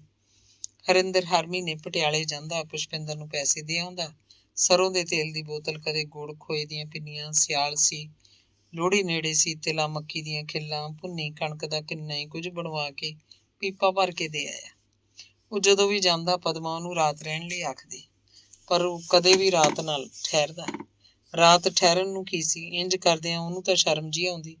ਪਟਿਆਲਾ ਕਿੰਨੀ ਕੁ ਦੂਰ ਸੀ, ਸਵੇਰ ਦੀ ਪਹਿਲੀ ਬੱਸ ਜਾ ਕੇ ਆਥਣ ਨੂੰ ਪਿੰਡ ਆ ਜਾਈਦਾ। 2 ਘੰਟੇ ਪੁਸ਼ਪਿੰਦਰ ਨਾਲ ਗੱਲਾਂ ਵੀ ਕਰ ਲੈਂਦਾ। ਗੱਲਾਂ ਮੁੱਕਦੀਆਂ ਉਹ ਆ ਜਾਂਦਾ। ਜਿੰਨੀ ਦੇਰ ਉਹ ਪੁਸ਼ਪਿੰਦਰ ਦੇ ਕਮਰੇ 'ਚ ਬੈਠਾ ਰਹਿੰਦਾ, ਪਦਮਾ 10 ਗੇੜੇ ਮਾਰਦੀ, ਆ ਗਈ ਚਲੀ ਗਈ। ਪਦਮਾ ਦੀ ਚੁਲਬੁਲਾਹਟ ਉੱਤੇ ਹਰਿੰਦਰ ਨੂੰ ਹੈਰਾਨੀ ਹੁੰਦੀ, ਕੋਈ ਮਿੱਠਾ ਮਿੱਠਾ ਮਜ਼ਾ ਵੀ ਆਉਂਦਾ। ਉਹ ਇਹ ਨਿਰਣਾ ਨਾ ਕਰ ਸਕਦਾ ਕਿ ਪਦਮਾ ਉਹਨਾਂ ਭੈਣ ਭਾਈ ਦੀਆਂ ਗੱਲਾਂ ਸੁਣਨ ਆਉਂਦੀ ਹੈ, ਜਾਂ ਜਦੋਂ ਵੀ ਹਰਿੰਦਰ ਆਉਂਦਾ ਉਹ ਆਪ ਹੀ ਬਾਪੂ ਜੀ ਬਾਰੇ ਜਾਂ ਮਾਂ ਬਾਰੇ ਕੋਈ ਗੱਲ ਛੇੜਦਾ ਤਾਂ ਠੀਕ, ਨਹੀਂ ਤਾਂ ਪੁਸ਼ਪਿੰਦਰ ਨੇ ਇੱਕ ਵਾਰ ਵੀ ਕਦੀ ਉਹਨਾਂ ਦੀ ਸੁੱਖ ਸਾਂਦ ਨਹੀਂ ਪੁੱਛੀ ਸੀ, ਨਾ ਹੀ ਕਦੇ ਕੋਠੇ ਖੜਕ ਸਿੰਘ ਜਾਣ ਦੀ ਇੱਛਾ ਪ੍ਰਗਟ ਕੀਤੀ। ਹਰਿੰਦਰ ਨੇ ਵੀ ਕਦੇ ਉਹਨੂੰ ਕੋਠੀ ਜਾਣ ਲਈ ਜ਼ੋਰ ਨਹੀਂ ਪਾਇਆ। ਹਰਿੰਦਰ ਤਾਂ ਸਗੋਂ ਆਪ ਪਟਿਆਲੇ ਆ ਕੇ ਖੁਸ਼ ਰਹਿੰਦਾ, ਬਹਾਨੇ ਨਾਲ ਤੁਰ ਫਿਰ ਜਾਂਦਾ। ਉਹਦਾ ਜੀਅ ਕਰਦਾ ਉਹ ਇੱਥੇ ਯੂਨੀਵਰਸਿਟੀ 'ਚ ਹੀ ਪੜ੍ਹਦਾ ਹੋਵੇ। ਉੱਥੇ ਰਾਮਪੁਰਾ ਫੂਲ ਦਾ, ਮਾਲਵਾ ਕਾਲਜ ਦਾ ਉਜਾੜ ਬੀਆਬਾਨ ਜਿਹਾ। ਅੰਗ 5ਵਾਂ। ਦਸੰਬਰ ਦੇ ਦਿਨ ਸੀ, ਠੰਡ ਬਹੁਤ ਵੱਧ ਚੱਲੀ ਸੀ। ਦਿਆਲੋ ਨੇ ਹਰਿੰਦਰ ਨੂੰ ਪਟਿਆਲੇ ਭੇਜਿਆ, ਜਾਵੇ ਭਾਈ, ਕੁੜੀ ਨੂੰ ਤਾਂ ਲੈ ਆ, ਐਂ ਸਿੱਟੀ ਤਾਂ ਨਹੀਂ ਹੋਈ, ਨਰਾਦਰੀ ਬਣੀ ਬੈਠੀ ਹੈ, ਨਾ ਆਵੇ ਤਾਂ ਮੱਲੋ ਮੱਲੀ ਲੈ ਆਈ। ਸਿਆਲ ਦੀ ਰੁੱਤ ਹੈ, ਸਰੋਂ ਦਾ ਸਾਗ, ਮੱਖਣੀ ਤੇ ਮੱਕੀ ਦੀਆਂ ਰੋਟੀਆਂ ਉਹਨੂੰ ਕੌਣ ਦਿੰਦਾ ਹੋਊ ਉੱਥੇ ਪਟਿਆਲੇ ਸ਼ਹਿਰ 'ਚ। ਗੰਨੇ ਚੂਪ ਜੂ ਭਾਈ ਇੱਥੇ ਤਾਂ। ਦਸੰਬਰ ਦੀਆਂ ਛੁੱਟੀਆਂ ਹੋਣ ਵਾਲੀਆਂ ਸੀ। ਉਹ 2 ਦਿਨ ਪਹਿਲਾਂ ਗਿਆ ਤਾਂ ਇਸੇ ਕਰਕੇ ਸੀ ਵੀ ਛੁੱਟੀਆਂ 'ਚ ਪੁਸ਼ਪਿੰਦਰ ਨੂੰ ਪਿੰਡ ਲੈ ਆਵੇ, ਪਰ ਉਹ ਤਾਂ ਮੰਨੀ ਨਾ। ਪਦਮਾ ਨੇ ਵੀ ਬਹੁਤ ਆਖਿਆ ਵੀ ਚਲੀ ਜਾ, ਇੱਥੇ ਹੋਸਟਲ 'ਚ ਇਕੱਲੀ ਕੀ ਕਰੇਂਗੀ, ਸਾਰੀਆਂ ਕੁੜੀਆਂ ਆਪੋ ਆਪਣੇ ਘਰਾਂ ਨੂੰ ਚਲੀਆਂ ਜਾਣਗੀਆਂ, ਤੂੰ ਵੀ ਜਾ ਆਪਣੇ ਘਰ ਨੂੰ। ਉਹ ਕਹਿੰਦੀ ਮੈਂ ਉੱਥੇ ਨਹੀਂ ਰਹਿ ਸਕਦੀ, ਘਰ ਮੈਨੂੰ ਖਾਲੀ ਖਾਲੀ ਲੱਗੂਗਾ, ਪਿੰਡ ਮੈਨੂੰ ਖਾਲੀ ਖਾਲੀ ਲੱਗੂਗਾ। ਹੋਸਟਲ ਤਾਂ ਆਪ ਬਿਲਕੁਲ ਹੀ ਖਾਲੀ ਹੋ ਜਾਣਾ, ਇੱਥੇ ਤਾਂ ਕਿਸੇ ਨੇ ਵੀ ਨਹੀਂ ਰਹਿਣਾ, ਹੋਸਟਲ ਨਹੀਂ ਖਾਲੀ ਖਾਲੀ ਲੱਗੂਗਾ, ਹਰਿੰਦਰ ਨੇ ਆਖਿਆ। ਪੁਸ਼ਪਿੰਦਰ ਬੋਲੀ ਨਹੀਂ, ਚੁੱਪ ਹੋ ਕੇ ਹੀ ਰਹਿ ਗਈ। ਤੇ ਫਿਰ ਜਦੋਂ ਹਰਿੰਦਰ ਬਹੁਤਾ ਹੀ ਖਹਿੜੇ ਪੈ ਗਿਆ, ਉਹਨੇ ਤੋੜ ਕੇ ਜਵਾਬ ਦਿੱਤਾ, ਤੈਨੂੰ ਇੱਕ ਵਾਰੀ ਆਖਤਾ ਹਰਿੰਦਰ, ਮੈਂ ਨਹੀਂ ਜਾਣਾ ਪਿੰਡ। ਮੈਂ ਛੁੱਟੀਆਂ 'ਚ ਇੱਥੇ ਰਹਿ ਕੇ ਪੜ੍ਹਨ ਦਾ ਪਲਾਨ ਬਣਾਇਆ ਹੋਇਆ, ਬਹੁਤ ਸਾਰਾ ਕੰਮ ਹੈ ਕਰਨ ਵਾਲਾ, ਉੱਥੇ ਜਾ ਕੇ ਨਹੀਂ ਹੋਣਾ। ਉੱਥੇ ਕੀ ਹੈ, ਮੈਂ ਤਾਂ ਠੀਕ ਹੀ ਹਾਂ ਬਸ। ਹਰਿੰਦਰ ਫੇਰ ਨਹੀਂ ਬੋਲਿਆ। ਪਦਮਾ ਕਹਿੰਦੀ, ਠੀਕ ਹੈ ਹਰਿੰਦਰ, ਨਹੀਂ ਜਾਂਦੀ ਨਾ ਜਾਣਦੀ, ਇਹਦੀ ਮਰਜ਼ੀ ਹੈ, ਇਹਨੇ ਕੋਈ ਨੋਟਸ ਬਣਾਉਣੇ ਹੋਣਗੇ। ਪੁਸ਼ਪਿੰਦਰ ਪਦਮਾ ਵੱਲ ਅੱਖਾਂ ਚੁੱਕ ਕੇ ਝਾਕੀ ਤੇ ਮੁਸਕਰਾ ਪਈ। ਹਰਿੰਦਰ ਦੁਪਹਿਰੇ ਪਹੁੰਚਿਆ ਸੀ, ਆਪਣਾ ਥੈਲਾ ਚੁੱਕ ਲਿਆ, ਕਹਿੰਦਾ, ਚੰਗਾ ਪਿੰਦਰ, ਚੱਲਦਾ ਮੈਂ ਤਾਂ ਫਿਰ। ਨਹੀਂ ਜਾਣਾ ਵੀ ਨਹੀਂ, ਅੱਜ ਰਾਤ ਇੱਥੇ ਹੀ ਰਹਿ ਪਏ। ਫਿਲਮ ਬਹੁਤ ਸੋਹਣੀ ਲੱਗੀ ਹੈ, ਫੂਲ 'ਚ 6 ਵਜੇ ਦਾ ਸ਼ੋਅ ਦੇਖ ਕੇ ਆਵਾਂਗੇ, ਪਦਮਾ ਵੀ ਚੱਲੂਗੀ। ਪਦਮਾ ਦੇ ਮੂੰਹ ਤੇ ਪੁਸ਼ਪਿੰਦਰ ਨੇ ਆਖਤਾ। ਪਦਮਾ ਤੇ ਹਰਿੰਦਰ ਇੱਕ ਦੂਜੇ ਦੇ ਮੂੰਹ ਵੱਲ ਝਾਕ ਕੇ ਜਿਵੇਂ ਦੋਵੇਂ ਨਾ ਕਹਿਣ ਜੋਗੇ ਨਾ ਰਹੇ ਹੋਣ। ਉਹ ਰਾਤ ਰਹਿ ਪਿਆ, ਸ਼ਾਮ ਨੂੰ ਜਾ ਕੇ ਫਿਲਮ ਵੀ ਦੇਖ ਆਏ। ਮੈਸ 'ਚ 3 ਜਣਿਆਂ ਦੀ ਰੋਟੀ ਰੱਖਣ ਲਈ ਪਦਮਾ ਆਖ ਗਈ ਸੀ। ਰੋਟੀ ਖਾਂਦੇ ਉਹ ਫਿਲਮ ਦੀਆਂ ਗੱਲਾਂ ਹੀ ਕਰਦੇ ਰਹੇ। ਪੁਸ਼ਪਿੰਦਰ ਫਿਲਮ ਦੀ ਤਾਰੀਫ ਕਰ ਰਹੀ ਸੀ। ਪਦਮਾ ਨੂੰ ਫਿਲਮ ਦੀ ਹੀਰੋਇਨ ਦਾ ਰੋਲ ਚੰਗਾ ਨਹੀਂ ਲੱਗਿਆ ਸੀ।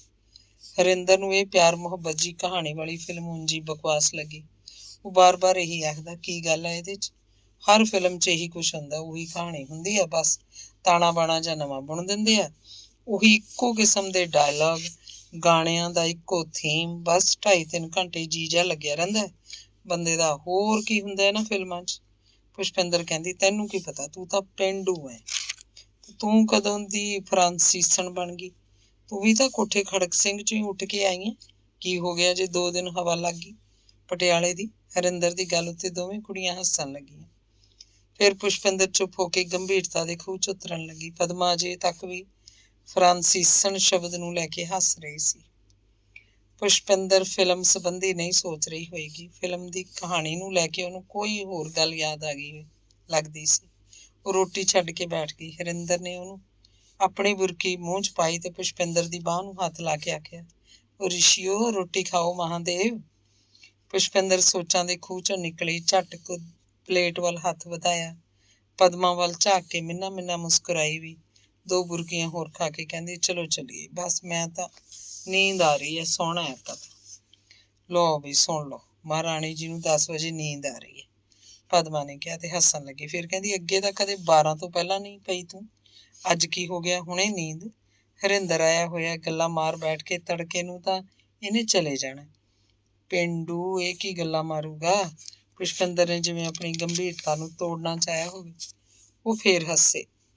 ਪੁਸ਼ਪਿੰਦਰ ਕਹਿੰਦੀ, ਮੈਂ ਤਾਂ ਸੌਣਾ ਹੈ ਬਸ, ਤੂੰ ਮਾਰ ਲੈ ਗੱਲਾਂ ਹਰਿੰਦਰ ਨਾਲ।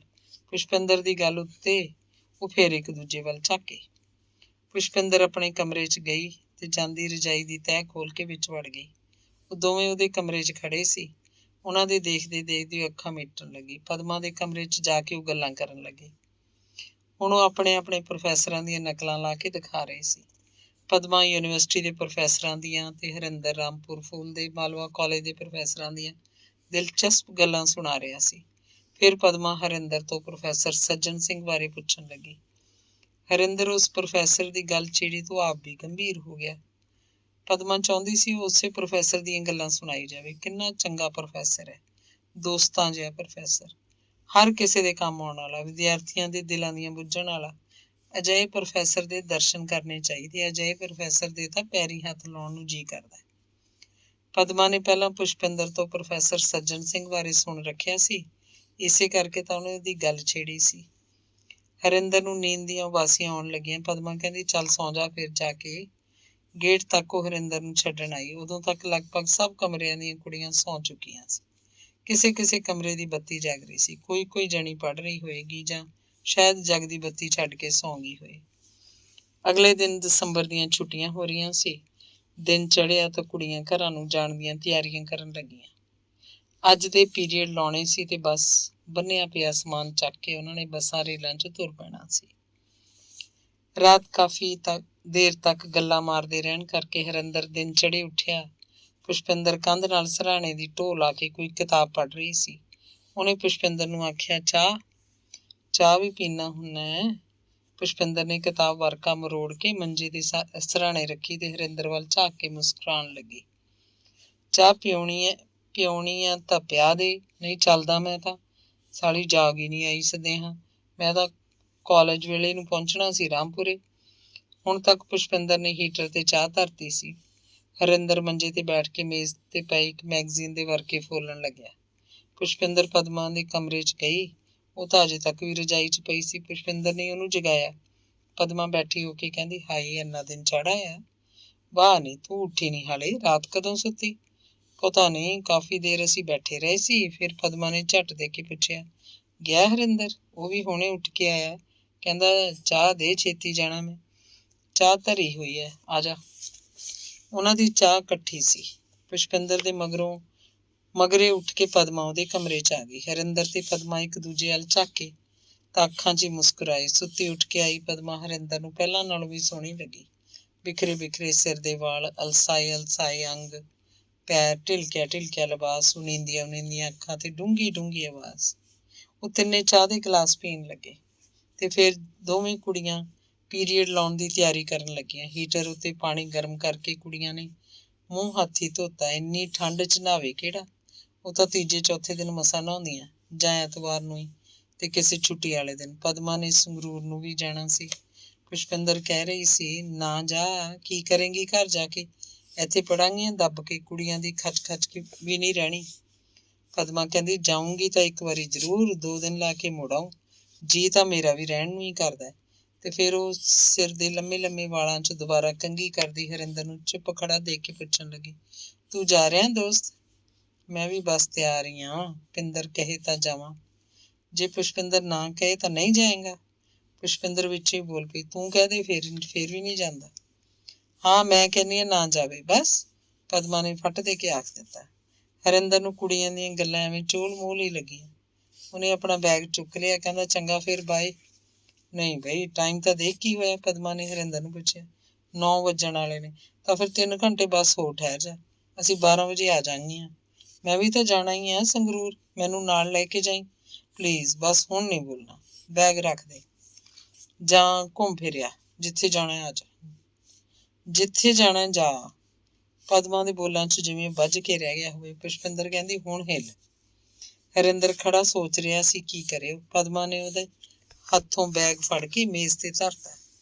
ਦੋਵੇਂ ਕੁੜੀਆਂ ਹੋਸਟਲ 'ਚੋਂ ਬਾਹਰ ਹੋਈਆਂ ਤਾਂ ਹਰਿੰਦਰ ਬੈਗ 'ਚੋਂ ਆਪਣਾ ਨਾਵਲ ਕੱਢ ਕੇ ਬੈਠ ਗਿਆ। ਕੱਲ ਜਦੋਂ ਪਿੰਡੋਂ ਚੱਲਿਆ ਸੀ ਤਾਂ ਇਹ ਨਾਵਲ ਉਹਨੇ ਸਲਾਬਤਪੁਰੇ ਤੋਂ ਪੜ੍ਹਨਾ ਸ਼ੁਰੂ ਕੀਤਾ ਸੀ। ਬਰਨਾਲੇ ਤੱਕ ਉਹਨੂੰ ਲੱਗਿਆ ਜਿਵੇਂ ਉਹ ਗਲਤ ਕਿਤਾਬ ਚੁੱਕ ਲਿਆਇਆ ਹੋਵੇ। 30-35 ਸਫ਼ੇ ਪੜ੍ਹਨ ਤੱਕ ਵੀ ਕੋਈ ਗੱਲ ਸ਼ੁਰੂ ਨਹੀਂ ਹੋਈ। ਉਹਨੇ ਚਾਹਿਆ ਉਹ ਇਸ ਨਾਵਲ ਨੂੰ ਪੜ੍ਹਨਾ ਬੰਦ ਕਰ ਦੇ ਤੇ ਬਰਨਾਲੇ ਬੱਸ ਸਟੈਂਡ ਦੀ ਬੁੱਕ ਸਟਾਲ ਤੇ ਕੋਈ ਰਸਾਲਾ ਖਰੀਦ ਲਵੇ, ਪਰ ਨਹੀਂ, ਉਹਨੇ ਨਾਵਲ ਪੜ੍ਹਨਾ ਹੀ ਜਾਰੀ ਰੱਖਿਆ। ਲੇਖਕ ਇੱਕ ਪ੍ਰਸਿੱਧ ਬੰਗਾਲੀ ਨਾਵਲਕਾਰ ਸੀ। ਇਹ ਉਹਦੇ ਇੱਕ ਨਾਵਲ ਦਾ ਪੰਜਾਬੀ ਅਨੁਵਾਦ ਸੀ। ਉਹਨੇ ਸੋਚਿਆ, ਹੋ ਸਕਦਾ ਅਨੁਵਾਦ ਚੰਗਾ ਨਾ ਹੋਵੇ। ਉਹ ਪੜ੍ਹਦਾ ਗਿਆ, ਸ਼ਾਇਦ ਅੱਗੇ ਜਾ ਕੇ ਕੋਈ ਗੱਲ ਬਣੇ। ਬਰਨਾਲਾ ਟੱਪ ਕੇ ਉਹਨੂੰ ਗੱਲ ਸਮਝ ਆਉਣ ਲੱਗੀ। ਸੰਗਰੂਰ ਤੱਕ ਉਹ ਨਾਵਲ 'ਚ ਖੁੱਭ ਗਿਆ।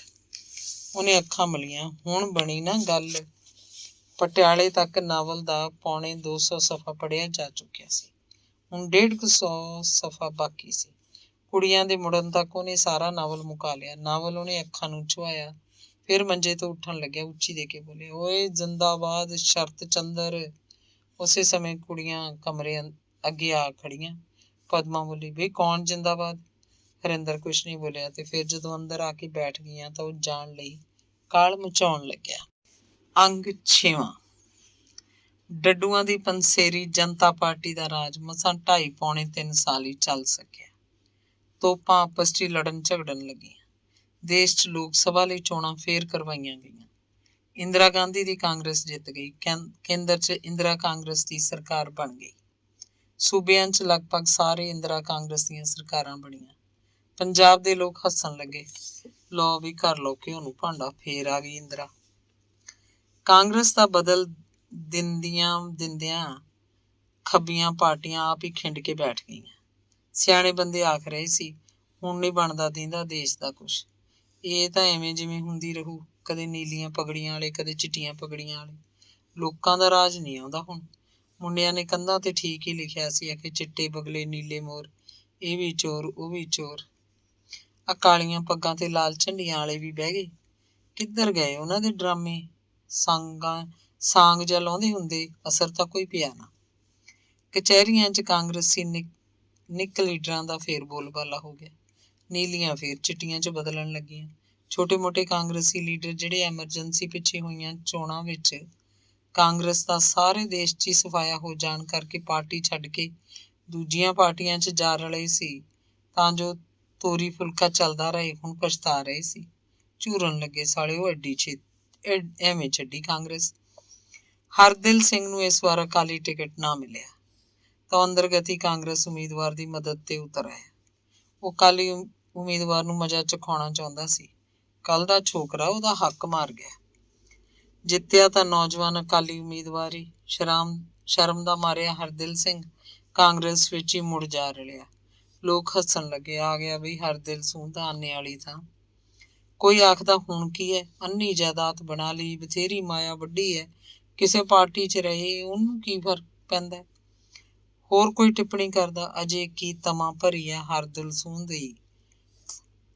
ਬਾਣਾ ਤਾਂ ਲੁੱਟਣ ਖਾਣ ਨੂੰ ਬਦਲਿਆ, ਗਾਹਾਂ ਨੂੰ ਟਿਕਟ ਵੀ ਲੈ ਲੂ, ਨਾਲੇ ਜਿੱਤੂ, ਫੇਰ ਵੀ ਲੁੱਟਾਂ ਹੀ ਲੁੱਟਾਂ ਨੇ। ਗੋਦੀ ਤੇ ਗੋਦੀ ਦੀ ਘਰ ਵਾਲੇ ਕਸ਼ਲਿਆ ਮਰ ਚੁੱਕੇ ਸੀ। ਉਹਨਾਂ ਦਾ ਮੁੰਡਾ ਬਦਰੀ ਨਾਰਾਇਣ ਝਨੀਰ ਕੋਲ ਘੁੱਦੂ ਵਾਲੇ ਪਿੰਡ 'ਚ ਪ੍ਰਾਇਮਰੀ ਟੀਚਰ ਸੀ। ਵਿਆਹ ਨਹੀਂ ਕਰਾਇਆ, ਟੀਚਰ ਯੂਨੀਅਨ 'ਚ ਕੰਮ ਕਰਦਾ। ਸਕੂਲ ਤਾਂ ਘੱਟ ਵੱਧ ਹੀ ਜਾਂਦਾ। ਅਖੀਰ ਉਹਨੇ ਸਕੂਲ ਟੀਚਰੀ ਛੱਡਤੀ, ਰਿਟਾਇਰਮੈਂਟ ਲੈ ਲਈ, ਪਾਰਟੀ 'ਚ ਵੀ ਵੱਧ ਚੜ ਕੇ ਕੰਮ ਕਰਨ ਲੱਗਿਆ। ਉਹਦਾ ਤਾਂ ਟ੍ਰੇਡ ਯੂਨੀਅਨ ਹੀ ਖਹਿੜਾ ਨਹੀਂ ਸੀ ਛੱਡਦੀਆਂ। ਜਜ਼ਬਾਤੀ ਬੰਦਾ ਸੀ, ਨਾ ਦਿਨ ਦੇਖਦਾ ਨਾ ਰਾਤ, ਮੋਢੇ ਥੈਲਾ ਲਮਕਾ ਕੇ ਕਮਲਾ ਹੋਇਆ ਤੁਰਦਾ ਫਿਰਦਾ ਰਹਿੰਦਾ। ਸਟੇਜ ਉੱਤੇ ਬੋਲਣ ਲੱਗਦਾ ਤਾਂ ਕਿਸੇ ਅਫਸਰ ਦਾ ਅੱਗਾ ਪਿੱਛਾ ਨਾ ਛੱਡਦਾ, ਉਧੇੜ ਕੇ ਰੱਖ ਦਿੰਦਾ। ਕਿਧਰੇ ਵੀ ਸਰਕਾਰੀ ਕਰਮਚਾਰੀ, ਅਰਧ ਸਰਕਾਰੀ ਕਾਮਿਆਂ ਜਾਂ ਮਜ਼ਦੂਰ ਕਿਸਾਨਾਂ ਦੀ ਕੋਈ ਜਦੋਜਹਿਦ ਚੱਲ ਰਹੀ ਹੁੰਦੀ, ਉਹ ਝੰਡਾ ਚੁੱਕ ਕੇ ਮੋਹਰਲੀ ਕਤਾਰ 'ਚ ਹੁੰਦਾ, ਨਾਅਰੇ ਲਾਉਂਦਾ, ਸਟੇਜ ਤੇ ਬੋਲਦਾ, ਜੇਲ੍ਹ ਚਲਿਆ ਜਾਂਦਾ। ਆਪ ਨੂੰ ਨਾ ਖਾਣ ਦਾ ਸਵਾਦ, ਨਾ ਕੱਪੜਾ ਪਹਿਨਣ ਦਾ ਚਾਅ। ਪੈਂਟ ਗੋਡਿਆਂ ਤੋਂ ਪਾਟ ਜਾਂਦੀ, ਬੁਸ਼ਰਟ ਦੇ ਕਾਲਰ ਫਿਸ ਜਾਂਦੇ, ਚੱਪਲਾਂ ਦੀਆਂ ਬੱਧਰੀਆਂ ਟੁੱਟ ਜਾਂਦੀਆਂ, ਉਹਨੂੰ ਕੋਈ ਪਰਵਾਹ ਨਾ ਹੁੰਦੀ। ਕਿਸੇ ਡੰਗ ਰੋਟੀ ਨਹੀਂ ਮਿਲੀ ਤਾਂ ਵੀ ਕੋਈ ਗੱਲ ਨਹੀਂ। ਇੱਧਰ ਉੱਧਰ ਬੱਸਾਂ ਦੇ ਸਫ਼ਰ ਲਈ ਯਾਰਾਂ ਦੋਸਤਾਂ ਤੋਂ 5-5 ਰੁਪਏ ਫੜਦਾ ਫਿਰਦਾ। ਜਨਤਾ ਪਾਰਟੀ ਦੇ ਹਾਰਨ ਬਾਅਦ ਤੇ ਪੰਜਾਬ 'ਚ ਫੇਰ ਕਾਂਗਰਸੀ ਸਰਕਾਰ ਬਣਨ ਨਾਲ ਬਦਰੀ ਨਾਰਾਇਣ ਦੇ ਚਿੱਤ 'ਚ ਪਤਾ ਨਹੀਂ ਕੀ ਆਈ। ਉਹ ਜਲੰਧਰ ਗਿਆ, ਅਖਬਾਰ 'ਚ ਸਬ ਐਡੀਟਰ ਦੀ ਨੌਕਰੀ ਕਰ ਲਈ ਤੇ ਫਿਰ 6 ਮਹੀਨਿਆਂ ਬਾਅਦ ਇੱਕ ਦਿਨ ਪਿੰਡ ਆਇਆ। ਹਫ਼ਤਾ ਭਰ ਇੱਥੇ ਹੀ ਠਹਿਰਿਆ। ਆਪਣੇ ਬਾਪ ਵਾਲੀ ਅੱਧੀ ਜ਼ਮੀਨ ਇੱਕ ਜੱਟ ਨੂੰ ਬੈਅ ਕਰਤੀ। ਬੈਅ ਦੇ ਪੈਸਿਆਂ ਨਾਲ ਬਾਕੀ ਦੀ ਅੱਧੀ ਜ਼ਮੀਨ ਗਹਿਣੇ ਪਈ ਛੁਡਾ ਲਈ। ਇਸ 4 ਕਿੱਲਿਆਂ ਦੇ ਟੱਕ 'ਚ ਸਫੈਦੇ ਲਵਾਤੇ। ਬਾਂਹ ਵੱਡੀ ਵਾਲੇ ਕੰਨੂ ਚਮੈਰ ਨੂੰ ਸਫੈਦਿਆਂ ਦੀ ਦੇਖਭਾਲ ਲਈ ਨੌਕਰ ਰੱਖ ਦਿੱਤਾ। 100 ਰੁਪਇਆ ਮਹੀਨਾ। ਉਹਨੇ ਸਫੈਦਿਆਂ ਨੂੰ ਪਾਣੀ ਦੇਣਾ, ਉਹਨਾਂ ਦੀ ਹੋਰ ਨਿਗਰਾਨੀ ਰੱਖਣੀ ਸੀ। ਬਦਰੀ ਦੂਜੇ ਤੀਜੇ ਮਹੀਨੇ ਆਪ ਵੀ ਗੇੜਾ ਮਾਰਦਾ। ਅਗਵਾੜ ਦੇ ਬੰਦੇ ਉਹਦੀਆਂ ਗੱਲਾਂ ਕਰਦੇ, ਆਹ ਹੋਰ ਹੀ ਕੰਮ ਕਰਤਾ ਗੋਦੀ ਬਾਹਮਣ ਦੇ ਮੁੰਡੇ ਨੇ। ਆਖੇ 9 ਸਾਲਾਂ ਨੂੰ ਇਹ ਸਫੈਦੇ ਵਿਕ ਜਾਣਗੇ। ਇੱਕ ਸਫੈਦਾ 4-500 ਦਾ ਵਿਕੂ। ਸਫੈਦਾ ਤਾਂ 4-5 ਹਜ਼ਾਰ ਤੋਂ ਉੱਤੇ ਹੋਊ। ਇਉਂ ਤਾਂ ਲੱਖਾਂਪਤੀ ਬਣ ਜੂ ਇਹ ਕੰਜਰ ਦਾ ਕੱਟਾ ਬਾਹਮਣ। ਕੋਈ ਹੋਰ ਆਖਦਾ, ਪੜ੍ਹਾਈ ਐਵੇਂ ਤਾਂ ਨਹੀਂ ਕੀਤੀ, ਇਹਦੀ ਅਕਲ ਝਗੜਦੀ ਹੈ। ਆਪਾਂ ਜੱਟ ਬੂਟਾਂ ਨੂੰ ਤਾਂ ਹਿਸਾਬ ਹੀ ਕੋਈ ਨਹੀਂ। ਹੋਰ ਵੀ ਸੁਣਦੇ ਆ, ਇਹ ਦਰਖਤ ਕਹਿੰਦੇ ਮੁੱਢ ਤੋਂ ਫੇਰ ਫੁੱਟ ਪੈਣਗੇ, 7 ਸਾਲਾਂ ਨੂੰ ਫੇਰ ਵੱਢੇ ਜਾਣਗੇ, ਇਉਂ ਹੀ ਤੀਜੀ ਫਸਲ ਵੀ ਦੇਣਗੇ 7 ਸਾਲਾਂ ਪਿੱਛੋਂ ਹੀ। ਲੋਕ ਹੈਰਾਨ ਹੁੰਦੇ, ਤਾਂ ਫਿਰ ਕਣਕ ਚੌਲ ਬੀਜਣ ਦੀ ਕੀ ਲੋੜ ਹੈ ਬਈ। ਇਸ ਫਾਇਦਿਆਂ ਦੀ ਰਸਾਇਣ ਵਿਦਿਆ ਤਾਂ ਬੜੀ ਕੱਢੀ ਬਈ ਕਿਸੇ ਨੇ, ਬਈ ਬੜੇ ਦਿਮਾਗ ਪਏ ਆ।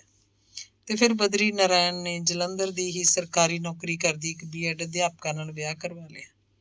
ਕੁੜੀ ਕਾਮਰੇਡ ਵਿਚਾਰਾਂ ਦੀ ਸੀ, ਨਾਈ ਸਿੱਖਾਂ ਦੇ ਘਰ ਦਾ ਜਨਮ, ਪਿਓ ਰਿਟਾਇਰਡ ਫੌਜੀ ਸੀ। ਕੁੜੀ ਬਦਰੀ ਤੋਂ 13-14 ਸਾਲ ਛੋਟੀ ਸੀ। ਬਦਰੀ ਨਾਰਾਇਣ ਕੋਠੇ ਖੜਕ ਸਿੰਘ ਗੇੜਾ ਜ਼ਰੂਰ ਮਾਰਦਾ। ਲੋਕ ਉਹਨੂੰ ਸੱਥ 'ਚ ਖੜਾ ਕੇ ਉਹਦੀਆਂ ਗੱਲਾਂ ਸੁਣਦੇ।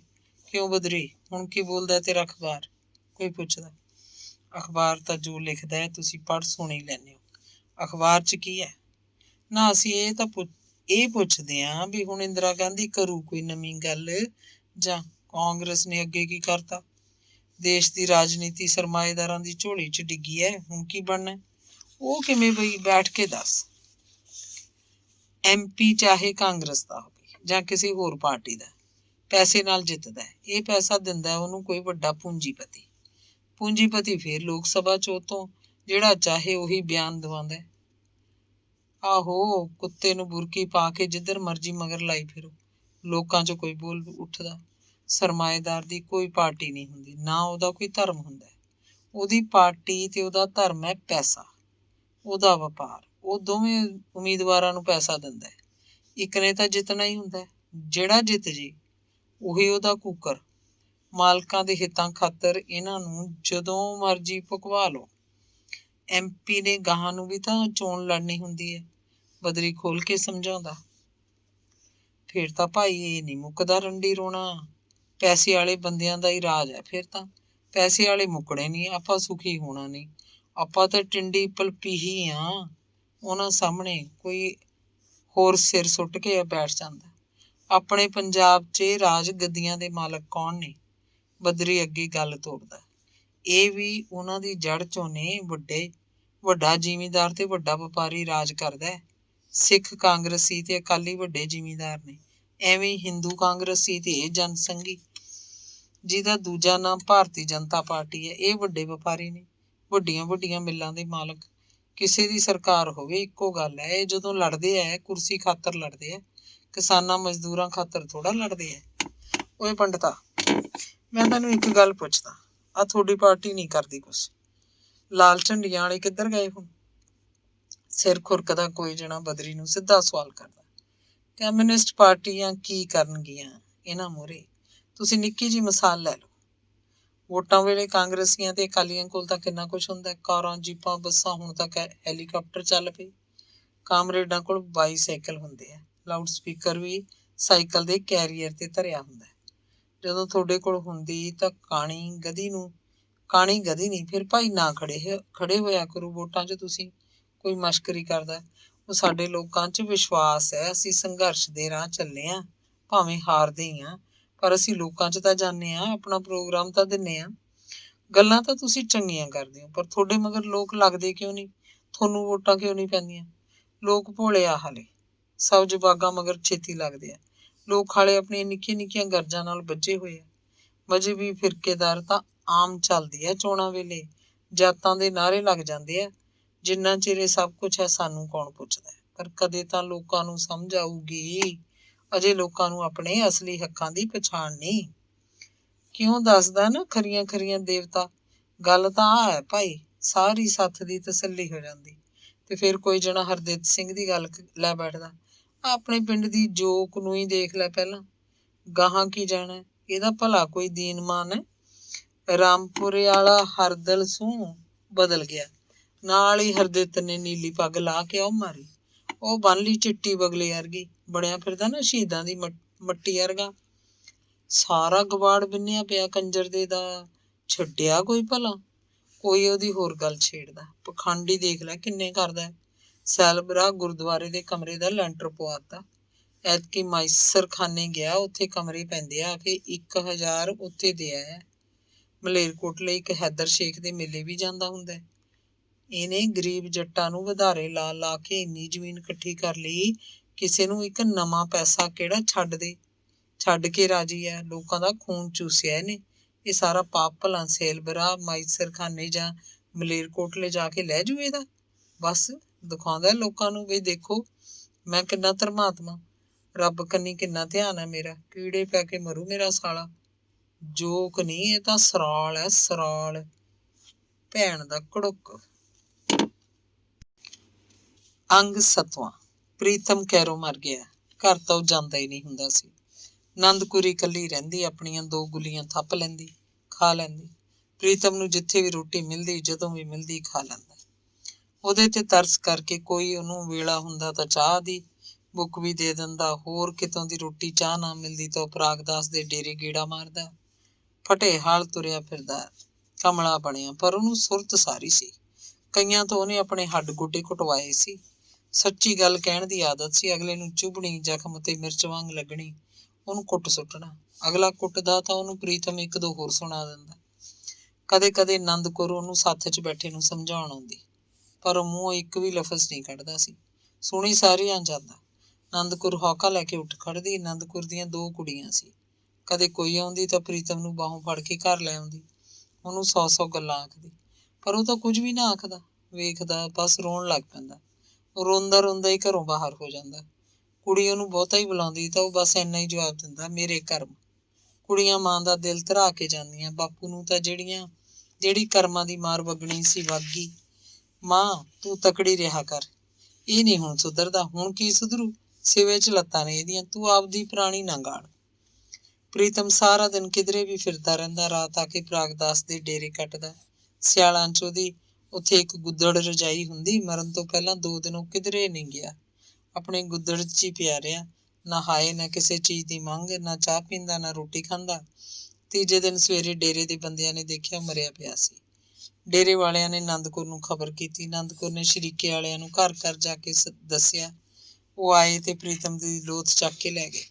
ਲੱਕੜਾਂ ਇਕੱਠੀਆਂ ਕੀਤੀਆਂ, ਸਿਵਿਆਂ ਚ ਲਿਜਾ ਕੇ ਉਹਨੂੰ ਫੂਕਤਾ। ਆਨੰਦ ਕੌਰ ਕਹਿ ਰਹੀ ਸੀ, ਮੇਰੀਆਂ ਕੁੜੀਆਂ ਨੂੰ ਬੁਲਾ ਦਿਓ, ਮੇਰੇ ਜਮਾਈ। ਪਰ ਕਿਸੇ ਨੇ ਉਹਦੀ ਕੋਈ ਗੱਲ ਨਾ ਸੁਣੀ। ਕਹਿੰਦੇ ਐਡੀ ਦੂਰ ਕਿਹੜਾ ਜਾਵੇ ਹੁਣ ਕੁੜੀਆਂ ਨੂੰ ਲੈਣ, ਉਹਨਾਂ ਆਉਂਦੀਆਂ ਨੂੰ ਤਾਂ ਰਾਤ ਪੈ ਜੂ। ਅਸੀਂ ਵੀ ਤਾਂ ਆਪਦੇ ਕੰਮ ਕਰਨੇ ਨੇ। ਸਰੀਕੇ ਵਾਲੇ ਤਾਂ ਹੱਸਦੇ ਰਹੇ ਸੀ। ਕੋਈ ਕਹਿ ਰਿਹਾ ਸੀ ਵੀ ਬੜਾ ਬੰਦਾ ਸੀ ਪ੍ਰੀਤਮ, ਕੇਰਾਂ ਤਾਂ ਹੱਡ ਤੇ ਮਾਰਦਾ, ਅਗਲੇ ਦੇ ਪਿੱਛੋਂ ਭਾਵੇਂ ਖੋਸੜੇ ਹੀ ਪੈਂਦੇ। ਕੋਈ ਹੋਰ ਆਖਦਾ, ਉਹ ਕੀ ਮਾਰਦਾ ਸੀ ਹੱਡ ਤੇ, ਆਪਦੀ ਜਾਇਦਾਦ ਤਾਂ ਸਾਰੀ ਫੂਕਤੀ ਕੰਜਰ ਨੇ। ਸ਼ਰਾਬ ਮੂੰਹ ਨੰਗ ਮਲੰਗ ਹੋ ਕੇ ਕਮਲ ਧਾਰ ਲਿਆ। ਉਲਟ ਸੁਲਟ ਮਾਰੀ ਜਾਂਦਾ, ਲੋਕ ਹੱਸੀ ਜਾਂਦੇ। ਬੇਸ਼ਰਮੀ ਦੇ ਤਾਣ ਖੇਡਦਾ ਸੀ ਸਾਰੀਆਂ ਖੇਡਾਂ। ਕੋਈ ਉਹਨੂੰ ਨਿਰਦੋਸ਼ ਸਾਬਤ ਕਰਨ ਲੱਗਦਾ। ਇਹਦਾ ਕੀ ਕਸੂਰ ਸੀ ਭਾਈ? ਚਾੜ ਤੇ ਤਾਂ ਝੰਡੇ ਨੇ ਲਾਤਾ ਹਰਦਿੱਤ ਨੇ। ਐਸੀ ਠੂਠੀ ਮੂੰਹ ਨੂੰ ਲਵਾਈ ਸਾਰੀ ਧਰਾਤੀ ਜ਼ਮੀਨ। ਇਹ ਹਰਦਿੱਤ ਦੀ ਚਾਲ ਸੀ, ਜ਼ਮੀਨ ਹੀ ਤਾਂ ਲੈਣੀ ਸੀ ਉਹਨੇ। ਨਾਲ ਦਾ ਹੁੰਗਾਰਾ ਭਰਦਾ। ਉਹ ਇਹਨੇ ਕਿਹੜਾ ਕਮਾਈਆਂ ਕਰਕੇ ਬਣਾਈ ਸੀ, ਭਲਾ ਇਹ ਜ਼ਮੀਨ ਆਈ ਕਿੱਥੋਂ? ਪਿਛਲਾ ਜ਼ਮਾਨਾ ਯਾਦ ਕਰਕੇ ਸਭ ਦੇ ਕੰਨ ਉਗੜਦੇ। ਉਹੀ ਬੰਦਾ ਗਾਂਹ ਗੱਲ ਤੁਰਦਾ। ਜੱਦੀ ਜ਼ਮੀਨ ਤਾਂ 4-5 ਕਿੱਲੇ ਮਸਾਂ ਸੀ, ਹੋਰ 6-7 ਕਿੱਲੇ ਤਾਂ ਅਥੁੱਕ ਲੁੱਕ ਚ ਆਈ। ਕੋਈ ਨਵਾਂ ਮੁੰਡਾ ਪੁੱਛਦਾ, ਉਹ ਕਿਵੇਂ? ਆਹ ਦੇਖ ਲੈ, ਬੈਠੀ ਆ ਨਾਜਰ ਦੇ ਘਰ ਹਰਨਾਮੀ ਬੁੜੀ। ਇਹਦੇ ਕਾਰਿਆਂ ਨੇ ਦਵਾਈ ਇਹ ਜ਼ਮੀਨ ਪ੍ਰੀਤਮ ਨੂੰ। ਉਹ ਜਿਹੜਾ ਭਾਈ ਜੀ ਬਣਿਆ ਫਿਰਦਾ ਨਾ, ਆਖੇ ਗਿਆਨੀ ਜੋਗਿੰਦਰ ਸਿੰਘ ਜੋਗੀ, ਇਹ ਹਰਨਾਮੀ ਦਾ ਆਦਮੀ ਹੈ। ਹਰਨਾਮੀ ਦਾ ਹੀ ਲੁੱਟਿਆ ਪੁੱਟਿਆ ਫਿਰਦਾ। ਕਾਗਜ਼ਾਂ ਤਾਂ ਮਰਿਆ ਵੈ। ਪ੍ਰੀਤਮ ਹੱਕੀ ਸੀ, ਹਰਨਾਮੀ ਤਾਂ ਰਹੀ ਨਾ ਘਰ ਚ। ਨਵਾਂ ਮੁੰਡਾ ਸੁਣ ਕੇ ਹੈਰਾਨ ਹੁੰਦਾ। ਪ੍ਰੀਤਮ ਨੇ ਦੇ ਦਾਹ ਸੰਸਕਾਰ ਤੇ ਦੂਜੇ ਦਿਨ ਆਥਣ ਨੂੰ ਕਿਤੇ ਜਾ ਕੇ ਦੋਵੇਂ ਕੁੜੀਆਂ ਆਈਆਂ ਤੇ ਆਨੰਦ ਕੌਰ ਦੇ ਜਮਾਈ ਵੀ। ਕੁੜੀਆਂ ਸਿਵੇ ਤੇ ਜਾ ਕੇ ਪਿਓ ਨੂੰ ਦੁਹੱਥੜੀ ਪਿੱਟ ਕੇ ਆਈਆਂ। ਤੀਜੇ ਦਿਨ ਫੁੱਲ ਚੁਗੇ ਗਏ। ਫੁੱਲ ਲੈ ਕੇ ਵੱਡਾ ਜਮਾਈ ਹਰਿਦੁਆਰ ਗਿਆ। ਭੋਗ ਤੱਕ ਦੋਵੇਂ ਕੁੜੀਆਂ ਪ੍ਰਾਹੁਣੇ ਉੱਥੇ ਹੀ ਰਹੇ। ਭੋਗ ਤੇ ਜਿਹੜਾ ਖਰਚਾ ਹੋਇਆ ਉਹ ਵੀ ਦੋਵਾਂ ਪ੍ਰਾਹੁਣਿਆਂ ਨੇ ਰਲ ਕੇ ਕੀਤਾ। ਭੋਗ ਪਿੱਛੋਂ ਪ੍ਰਾਹੁਣੇ ਤਾਂ ਆਪਣੇ ਪਿੰਡਾਂ ਨੂੰ ਚਲੇ ਗਏ, ਪਰ ਕੁੜੀਆਂ ਮਾਂ ਕੋਲ ਹੀ ਜੰਮੀਆਂ ਬੈਠੀਆਂ ਰਹੀਆਂ। ਮਾਂ ਨੂੰ ਮਾਂ ਨਾਲੋਂ ਵੀ ਵੱਧ ਮੋਹ ਕਰਦੀਆਂ।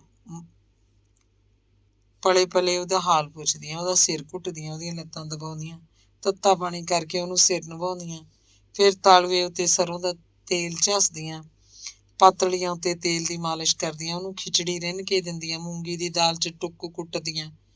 ਪਿੰਡ ਵਿੱਚ ਹੀ ਕਿਸੇ ਦੇ ਘਰੋਂ 2 ਕਿੱਲੋ ਥੰਦਾ ਮੁੱਲ ਲੈ ਆਈਆਂ ਸੀ। ਰਾਤ ਨੂੰ ਦੇਰ ਤੱਕ ਬੈਠ ਕੇ ਉਹਦੇ ਨਾਲ ਗੱਲਾਂ ਕਰਦੀਆਂ। ਤੇ ਫਿਰ ਮਹੀਨੇ ਕੁ ਪਿੱਛੋਂ ਹੀ ਬੁੜੀ ਦੇ ਦੋਵੇਂ ਜਮਾਈ ਕੋਠੇ ਖੜਕ ਸਿੰਘ ਆਏ। ਧੀਆਂ ਨੇ ਮਾਂ ਨੂੰ ਪੂਰਾ ਭਲੋ ਰੱਖਿਆ ਸੀ। ਪ੍ਰੀਤਮ ਦੀ ਜੱਦੀ 4-5 ਕਿੱਲੇ ਜ਼ਮੀਨ ਮੁਕੰਦ ਟੁੰਡੇ ਦੇ ਮੁੰਡੇ ਪਰਮਜੀਤ ਸਿੰਘ ਕੋਲ ਗਹਿਣੇ ਸੀ। ਗਿੰਦਰ ਵਾਲੀ 6-7 ਕਿੱਲੇ ਹਰਦਿੱਤ ਸਿੰਘ ਨੇ ਗਹਿਣੇ ਰੱਖੀ ਸੀ।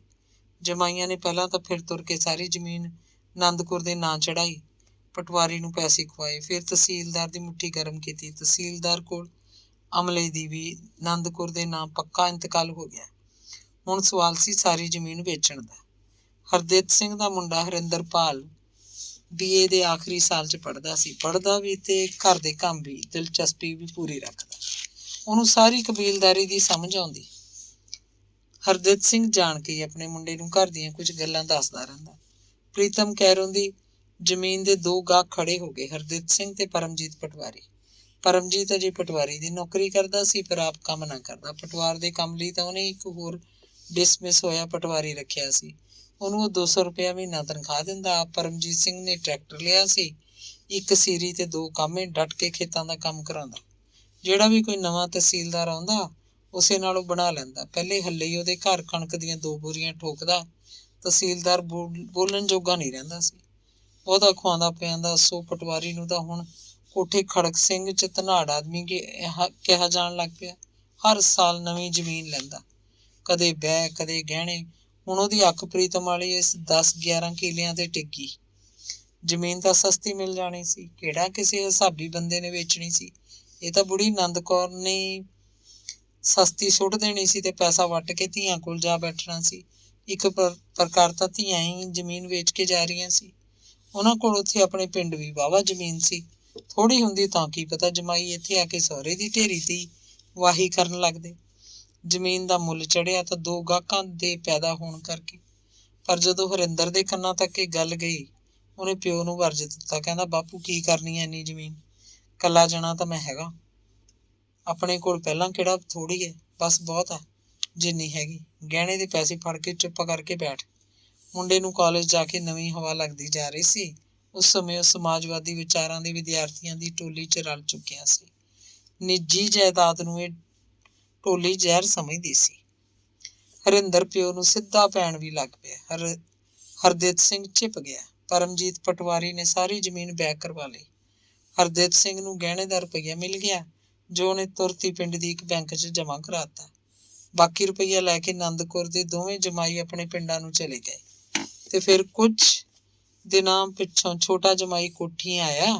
ਟਰੈਕਟਰ ਟਰਾਲੀ ਤੇ ਨੰਦ ਕੌਰ ਤੇ ਘਰ ਦਾ ਕੁੱਲ ਸਮਾਨ ਲੱਦ ਕੇ ਲੈ ਗਿਆ। ਦੋਵੇਂ ਧੀਆਂ ਮਾਂ ਨੂੰ ਬੱਸ ਵਿੱਚ ਬਿਠਾ ਕੇ ਲੈ ਗਈਆਂ। ਪ੍ਰੀਤਮ ਵਾਲਾ ਘਰ ਤੇ ਗਿੰਦਰ ਵਾਲਾ ਘਰ, ਜਿਨ੍ਹਾਂ ਦੀ ਕੰਧ ਸਾਂਝੀ ਸੀ, ਦੋਵੇਂ ਨੰਬਰਦਾਰ ਪਾਖਰ ਸਿੰਘ ਦੇ ਮੁੰਡੇ ਮੇਹਰ ਨੇ ਮੁੱਲ ਲੈ ਲਏ। ਸਸਤੇ ਭਾਈ। ਨੰਦ ਕੌਰ ਦਾ ਵੱਡਾ ਜਮਾਈ ਇੱਕ ਦਿਨ ਕੋਠੀ ਆਇਆ, ਨਾਲ ਸੱਸ ਨੂੰ ਲੈ ਆਇਆ ਸੀ। ਉਹ ਦੋਵੇਂ ਮਕਾਨ ਵੇਚ ਗਿਆ। ਮੇਹਰ ਦਾ ਆਪਣਾ ਮਕਾਨ ਬਹੁਤ ਤੰਗ ਸੀ, ਐਵੇਂ ਘੋਚਰ ਜਿਹੀ ਉੱਥੇ ਛੱਡ ਕੇ ਉਹ ਇੱਥੇ ਆ ਗਿਆ ਤੇ ਮੌਜਾਂ ਨਾਲ ਰਹਿਣ ਲੱਗਿਆ। ਵਿਚਕਾਰਲੀ ਕੰਧ ਚੋਂ ਬਾਹਰ ਕੱਢ ਲਿਆ। ਸੱਥ 'ਚ ਬੈਠ ਕੇ ਲੋਕ ਗੱਲਾਂ ਕਰਦੇ। ਸਦੀ ਪਲਟਦੀ ਦਾ ਕੋਈ ਪਤਾ ਨਹੀਂ ਲੱਗਦਾ। ਭਾਈ ਪ੍ਰੀਤਮ ਦੇ ਦੇਖ ਲਓ, ਸਭ ਰੰਗ ਭਾਗ ਲੱਗਿਆ ਵਿਆ ਸੀ। ਆਪਦੇ ਜਾਣੇ ਕਿੰਨਾ ਚਤਰ ਕਹਾਉਂਦਾ ਸੀ। ਕੋਈ ਹੋਰ ਬੰਦਾ ਲੈ ਸਕਦਾ ਸੀ ਅੱਠ ਘੁਮਾ ਕਿਸੇ ਦੀ ਜ਼ਮੀਨ, ਪਰ ਆਪਦਾ ਹੀ ਤੁਖਮ ਨਹੀਂ ਰਿਹਾ ਨਕਰਮੇ ਦਾ। ਹੈ ਕਿਤੇ ਕੋਈ ਨਾ ਨਿਸ਼ਾਨ, ਨਾ ਘਰ ਨਾ ਜ਼ਮੀਨ, ਹਵਾ ਵਾਂਗੂ ਉੱਡ ਗਿਆ ਸਭ ਕੁਛ। ਇਹੋ ਜਿਹਿਆਂ ਨਾਲ ਫਿਰ ਇਉਂ ਹੀ ਹੁੰਦੀ ਆ। ਅਖੇ ਤੱਕੀਏ ਪਰ ਨੂੰ ਪੈ ਜੇ ਘਰ ਨੂੰ। ਕੋਈ ਬੋਲਦਾ,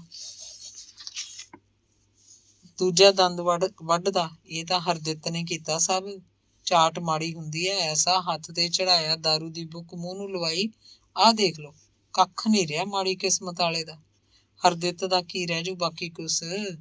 ਇੱਕ ਟਿੰਗ ਹੈ, ਇੱਕੋ ਮੁੰਡਾ ਹੈ। ਇਹ ਗਰੀਬਾਂ ਦੀ ਹਾਹ ਮਾਰ ਜਾਂਦੀ ਹੈ ਭਾਈ, ਕੋਈ ਹੋਰ ਆਖਦਾ। ਤੇ ਫਿਰ ਲੋਕ ਅਸਲੀ ਗੱਲ ਤੇ ਆਉਂਦੇ। ਇਹ ਤਾਂ ਜ਼ਾਰ ਜਿੰਨਾ ਚਿਰ ਊਚ ਨੀਚ ਹੈ, ਤਕੜਾ ਮਾੜਾ ਹੈ, ਇਹ ਗੱਲ ਚੱਲਦੀ ਰਹੂ। ਤਕੜੇ ਨੇ ਮਾੜੇ ਨੂੰ ਖਾਣਾ ਹੀ ਖਾਣਾ, ਕਿਸੇ ਢੰਗ ਖਾਵੇ। ਇਹ ਤਾਂ ਜਮਾ ਹੀ ਸਫਾ ਹੋ ਜੇ ਨਾ ਤਾਂ ਬਣੂ ਗੱਲ। ਸਭ ਇੱਕ ਹੋ ਜਾਣ, ਕੋਈ ਅਮੀਰ ਨਾ ਹੋਵੇ, ਕੋਈ ਗਰੀਬ ਨਾ ਹੋਵੇ, ਸਭ ਇੱਕ ਸਮਾਨ ਹੋ ਜਾਣ, ਕਿਸੇ ਦੀ ਮੇਰ ਤੇਰ ਨਾ ਰਹੇ। ਬਸ ਇਹ ਹੰਮਾ ਮੁੱਕ ਜੇ, ਫੇਰ ਹੋਊ ਸੁਖੀ ਦੁਨੀਆ। ਕੋਈ ਸੂਝਵਾਨ ਬਹੁਤ ਨੇੜੇ ਦੀ ਗੱਲ ਵੀ ਆਖ ਦਿੰਦਾ। ਜਿੰਨਾ ਚਿਰ ਇਹ ਸਰਮਾਏਦਾਰੀ ਦੀਆਂ ਦਲਾਲ ਹਕੂਮਤਾਂ ਸਾਡੇ ਦੇਸ਼ 'ਚ ਕਾਇਮ ਰਹਿਣਗੀਆਂ, ਇਹ ਸਫਾ ਹੋਣ ਵਾਲੀ ਗੱਲ ਕਦੰਤ ਨਹੀਂ ਹੋ ਸਕਦੀ। ਕੋਈ ਸਰਮਾਏਦਾਰੀ ਨੂੰ ਹੀ ਧੌਣ ਤੋਂ ਫੜੇ ਫੇਰ ਬਣੂ ਭਾਈ ਗੱਲ ਤਾਂ। ਧੰਨਵਾਦ।